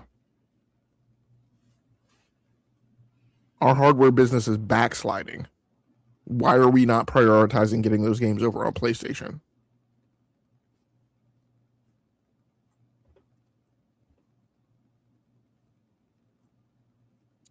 And I would add logic that if they do that, right, and I don't think they're going to get rid of Game Pass, but I think the other thing I think what they end up doing with Game Pass is increasing the price of Game Pass again.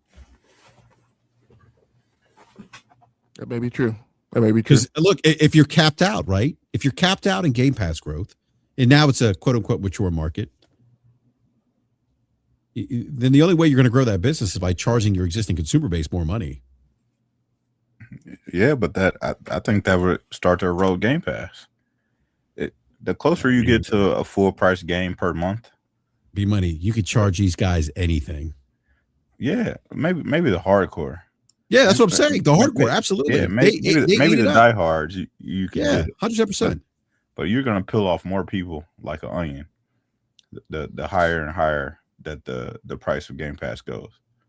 Mm-hmm. Once it gets more churn, you know what I mean, $40-$50 a month, people aren't paying that, because at that point, then people are gonna start picking and choosing the games that they want to play.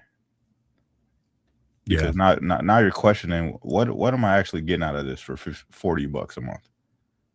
What am I getting out of this for $50 a month? Am I even playing the games that I want to play for $50 a month? You know what I mean? So they're in a tough situation, because, you know, like Lodger said, if it does turn out that they are starting to make more money off platform, then it questions what they're actually doing on their platform. And there would be no reason for PlayStation to even entertain any form of Game Pass coming to their platform, because they're getting the games anyway. And they have to do no work, and they're getting 30% rip off of every game sold.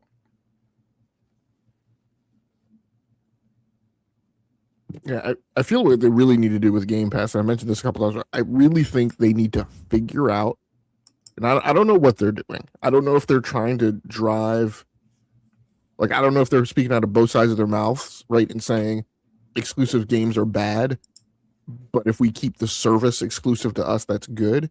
I feel like they need to try and sell Game Pass in other places, not on PlayStation, because I don't think that's going to happen. But I think they need to bend the knee and suck up whatever draconian deal, right, Steam says it needs to be, and sell Game Pass through Steam. I think they need to sell Game Pass through Amazon Prime. I think they need to sell Game Pass through Netflix. I mean, quite honestly, I don't understand why they're not already doing that. I don't get it. Yeah, I was gonna say they probably couldn't get it off on Steam, but they probably could get it off everywhere else. Like if they Even PlayStation V?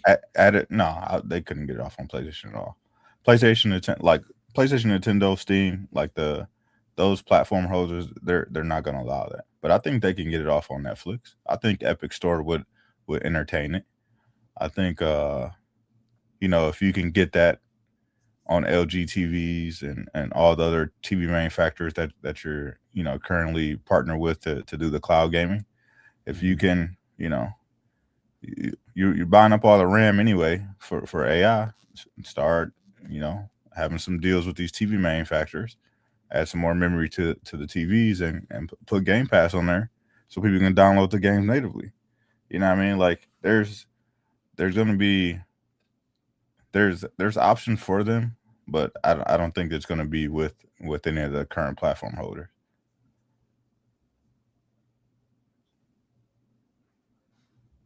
They might even have to suck it up and go crawl to Apple and get it on Apple TV. You know what I mean? Like get it anywhere you can put it, but the iPhone.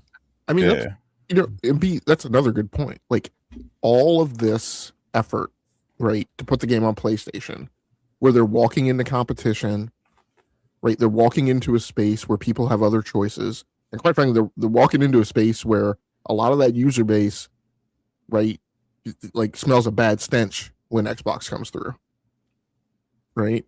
I'm like, and you bring up a good point, and not just Apple TV. I'm like, why doesn't Xbox make games for Mac? Yeah. Oh, that's right, because they lie when they tell you that they're an open platform. That's right. I forgot. They're selling a bunch of wolf tickets with all that bullshit. We're open. We're gonna put our games everywhere. That's funny that it's not on Mac. Funny that you're not going to Android, but keep selling them wolf tickets though. No, yeah. By open they mean our own platform, Windows. yeah. It's a proprietary license platform, but don't tell anyone. We're just going to call it open. Yeah. CPEX 38 the $2 super chat says Xbox and Dallas Cowboys of video games. Oh my goodness. I don't know. I'd call them more like the Washington Commanders. Oh, we're not going to do that. We're not going to do that. No Commander slander. What was your season record at the end? Look, we had a lot of injuries. All right. It happens. So Logic, are you saying then that, I will go back to what you said earlier. Are you saying that they probably did better in terms of software sales on PlayStation? I think they're approaching that inflection point if we haven't already hit it. And so, yeah, and I think that's Logic. Let me ask you this: do you think that Forza Horizon 6 will be that inflection point?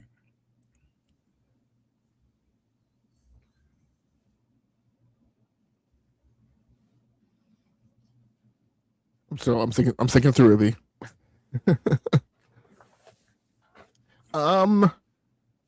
If they ship as many games, we got to remember that this Forza Horizon is in Japan too, and you're putting this on the Japanese platform, but not day and date though. It doesn't matter because the game came 4 or 5 years later, and it did numbers. So yeah, this game is only releasing probably 6 to 8 months later. It's coming this year. Yeah. So if it comes in the fourth in the holiday season, and it's a huge hit on PlayStation and does numbers, let's just say 7-8 million. Yeah, I would agree with you. I think what I'd pack onto that and they're doing it this year, right? I don't think Forza Horizon 6 by itself would be that inflection point, but I think it would carry the other games that get published along with it. So right, you put Forza Horizon 6, Fable,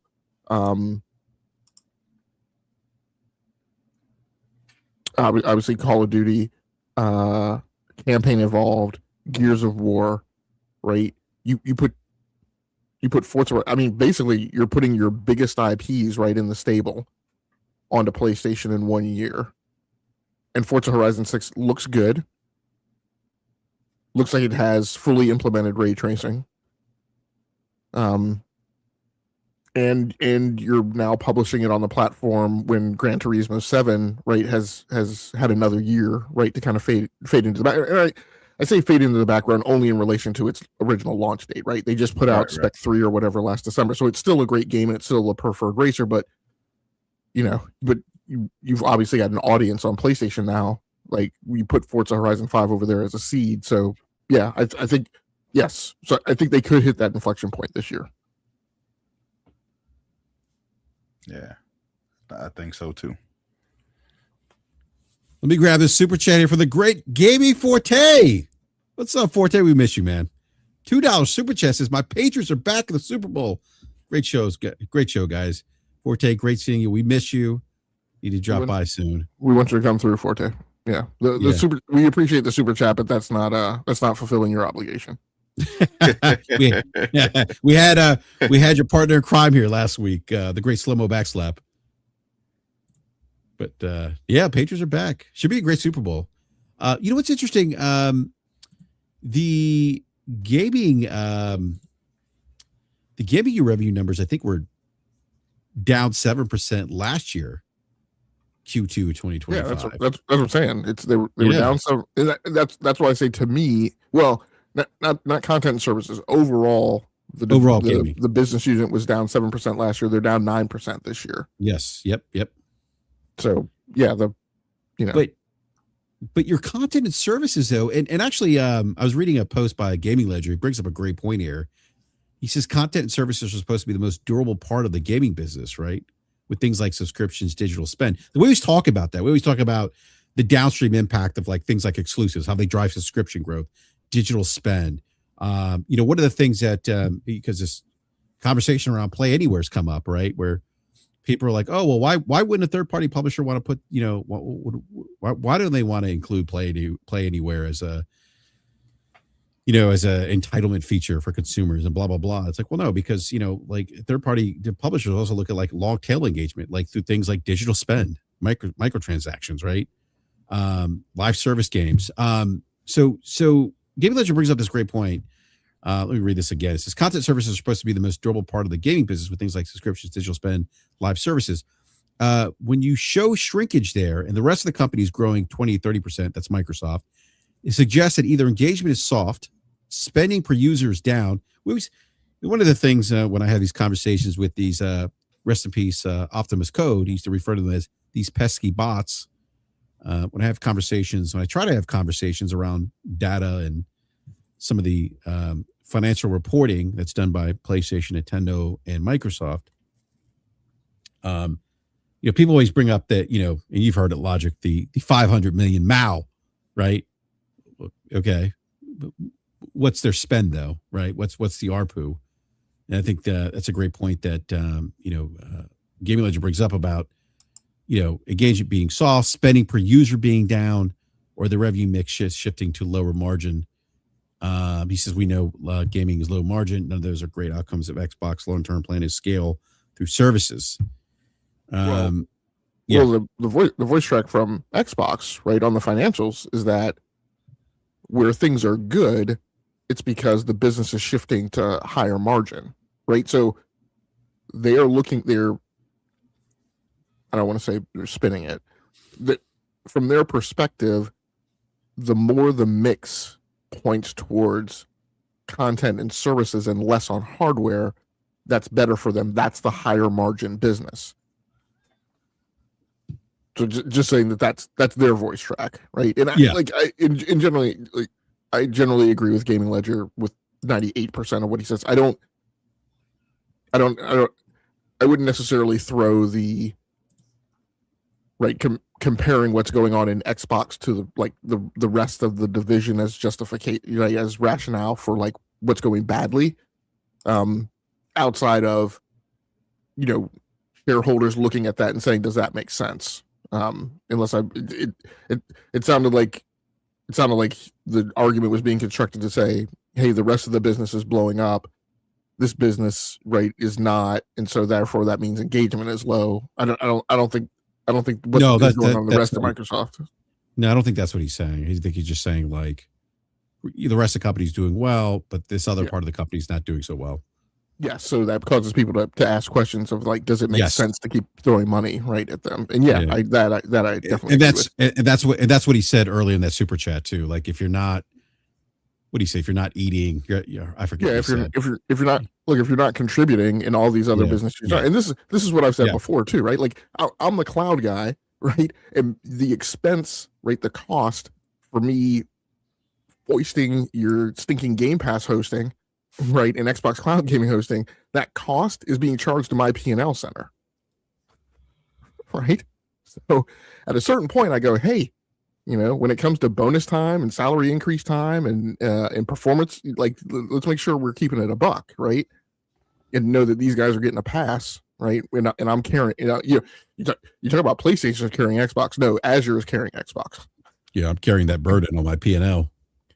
Yeah. So one thing I want to straighten out, there's a couple comments in the chat.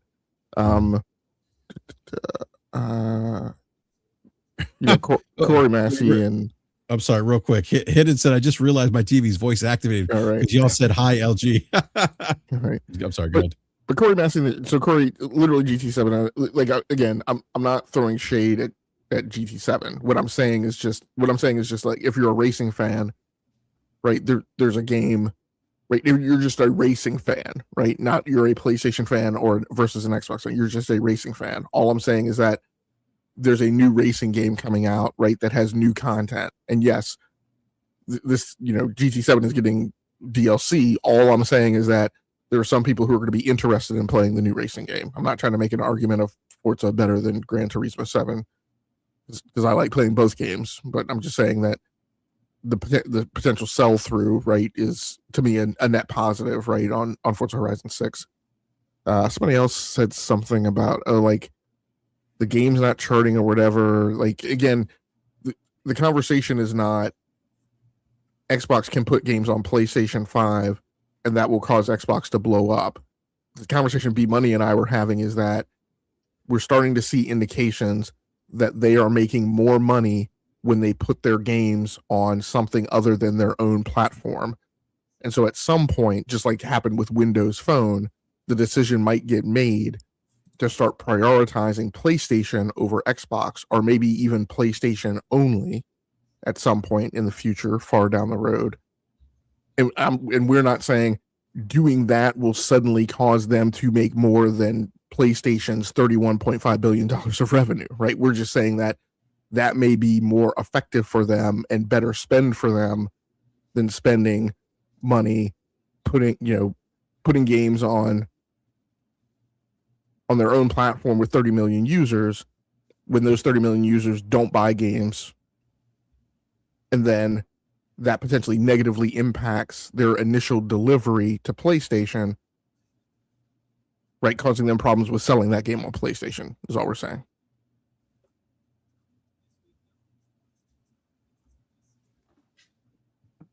Yeah, that's a great point. That's a great point, Logic. And the Gaming Ledger, what he wrote on Twitter too, kind of, it doesn't, if the business unit doesn't perform, et cetera, these questions start being asked, right? And that's kind of his summary. I didn't read his entire post, but that's he kind of draws a similar conclusion that you just did, Logic.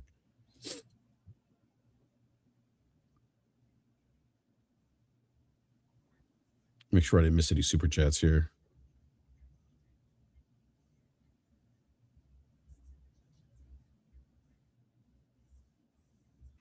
There was one more thing about, I don't know if you guys saw this, Sarah Bond talking about Xbox Play Anywhere. One of the things she said was that, I pull this up here.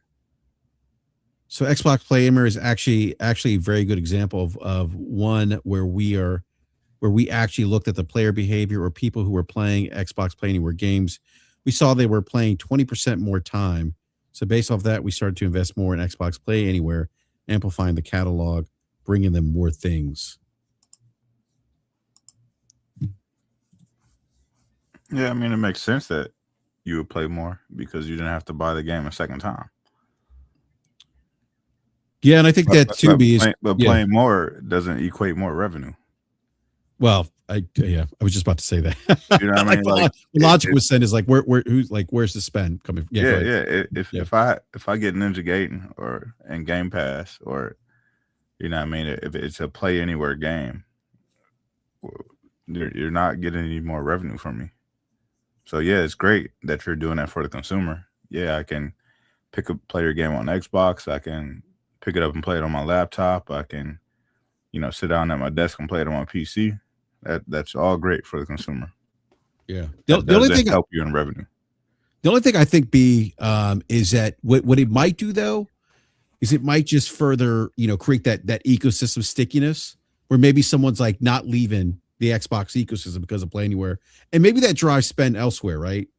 But it's not going to garner any additional spend in terms of like someone else buying more of like, hey, like I want to play Gears on my PC. Now I'm gonna have to buy a copy because I used to do that. I'm going to double dip now, right?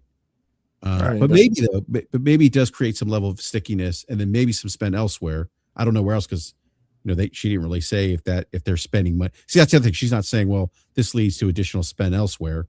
So I'm just spitballing here, but I also think it speaks to, well, yeah, like this speaks to the fact that the people you're talking about that do this are probably the core users or power users that exist in your ecosystem that own both Xbox and PC. I mean, but you get the same thing if you own a PC and a Steam Deck. You get the same thing if you own a PlayStation 5 and a PlayStation Portal. You might get the same thing next generation if there's truth to the PS6 mobile device. Yeah. So you're saying that Play Anywhere exists outside of Xbox? Yeah. I'm saying, well, let's. Okay, let me. I know what you're saying, but go ahead. Yeah. The Play Anywhere thing is marketing spin. It's actually BS and doesn't mean anything. It's an entitlement that it only applies to console and PC. Because Xbox Cloud Gaming is not Play Anywhere. Xbox Cloud Gaming is Game Pass. So the true full realization of the thing that they try and spin as Play Anywhere is if you buy the game and you're on Game Pass and therefore have access to Xbox Cloud Gaming. And yeah, and like lots of people are saying in the chat, I'll hold some reservation, right? Like a wee bit of reservation when B says, nobody gives an F about Xbox. But what is it that you say again? Nobody cares, bro. Where I will completely agree with him is nobody gives an F about that Xbox App Store on PC. Right. B, do you agree with him? I totally agree. If I could avoid it, I would. Yeah, I don't disagree with either of you. Yeah. I have tried to uninstall the Xbox. Like I've been I actually uninstalled it from a couple of my PCs. Oh, by the way, if you're a PC gamer, don't do that.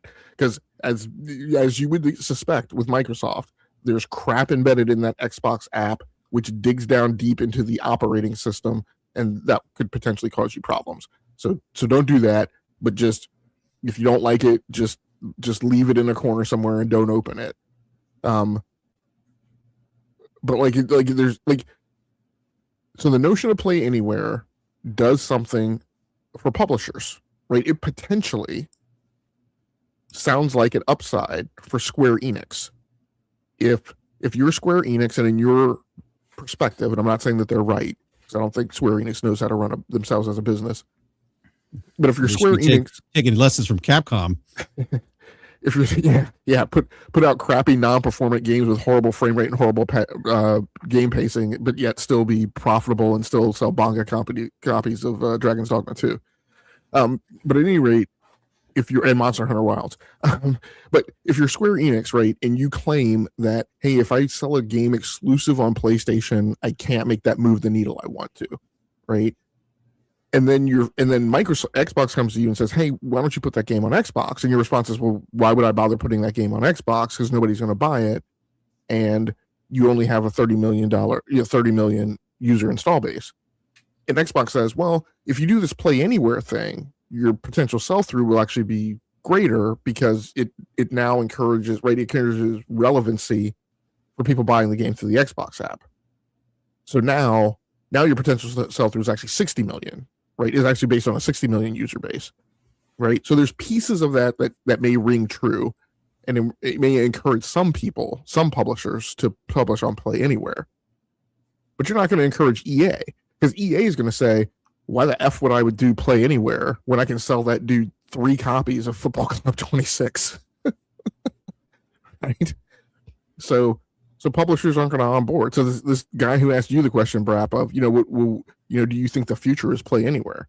No, I don't think the future is Play Anywhere, because publishers don't want to do it. The only publishers that want to do it are people who think that that's the only way for them to sell a game on Xbox.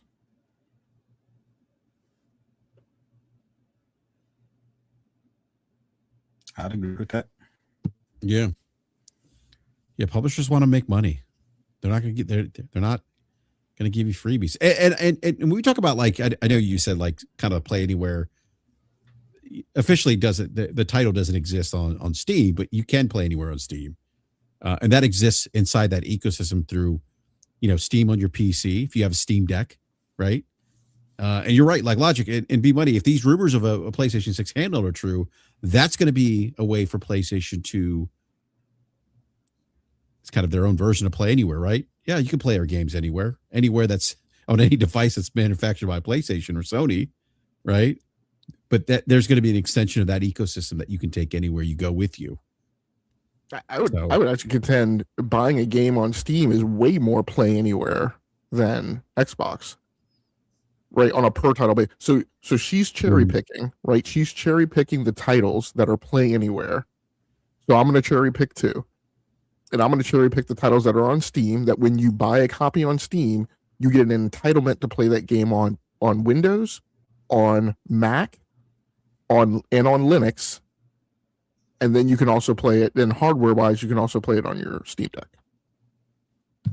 So the Play Anywhere is a hoodwink, right? It's talking out of both sides of their mouth. It's Phil Spencer, no, there's nothing hidden behind my back. No, Phil, there is something hidden behind your back, right? So Play Anywhere is BS. And if you're gonna talk about portability, right, and it enables you to play a game on more screens, then the Steam implementation is way more egalitarian, right, as a Play Anywhere concept than anything that Xbox is doing. Mm-hmm.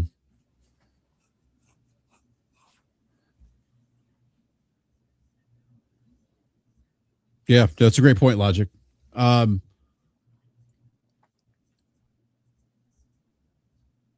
All right, gentlemen. Well, it's that's all I have for topics tonight. B Money, any last thoughts before we wrap up? Are the I know Asus makes the ROG Ally. Mm-hmm. Have they come out and said how well that's doing?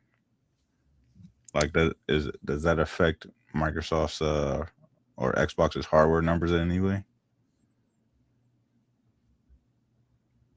I don't think they have.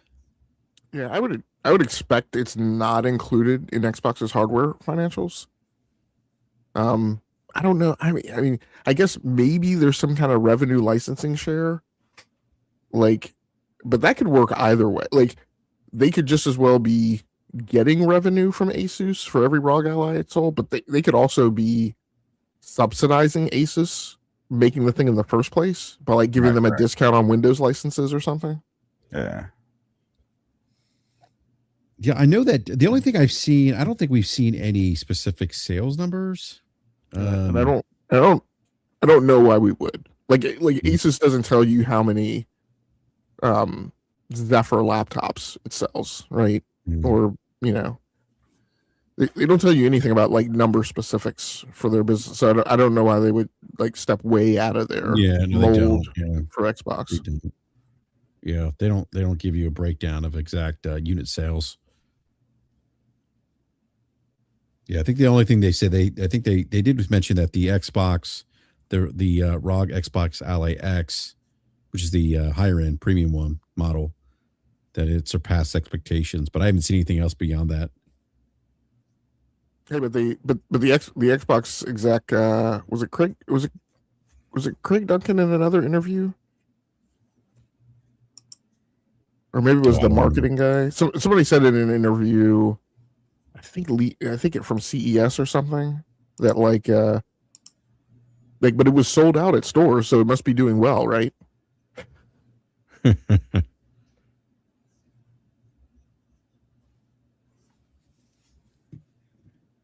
Yeah, that tells us nothing. Yeah, it doesn't tell us anything. Good job, guy. Yeah, all right, gentlemen. Wondering if there was any, correlation to, the hardware numbers still being as far down as they are, and them kind of releasing new hardware, even though it's a collaboration. I was just wondering if we would see any of that in their actual reporting, because I didn't actually look to see read the actual report to see if that was on any of the lines. Yeah, I don't.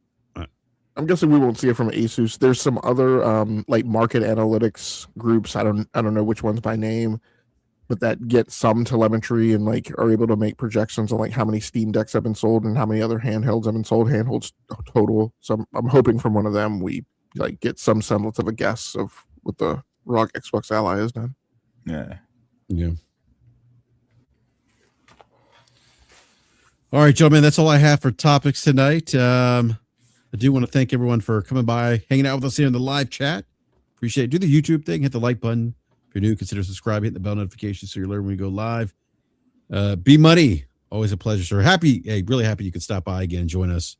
Really appreciate it. And Logic, always a pleasure. Or should I say Amy the Hood? I won't ask you the question B if you want to be found, because I think I got the answer to that last Friday. But I'll go to you, Logic. If you want to be found, let everyone know they can find you. Yeah, you can check me out over on Rounding Off Infinity. I should have another episode of Gaming Outside the Algorithm up on Friday. It might be fairly late because I haven't started taping any segments yet this week, but that's when the next show should go up. Yep. All right. Well, B, I'll go to you. Do you want to be found? No, you ain't gotta find me. If All you right. happen to come across me on the timeline, say what's up. But yeah. Other than that, man, I'll see y'all around. Y'all know what it is. All right. Well, B, thank you for joining us again. Always a pleasure having you on. Yes, sir. Yeah. Hopefully we can get. We had a Forte sighting. Forte, if you're still listening, be great to get you back on. It's been long overdue since we've had you on the show. Be great to get you back on soon. So, everyone have a great rest of the week. We'll be back next Wednesday at 9 p.m. Eastern time. And until then, have fun playing video games, because ultimately that's what it's all about. So we'll catch you next time. Thanks for watching.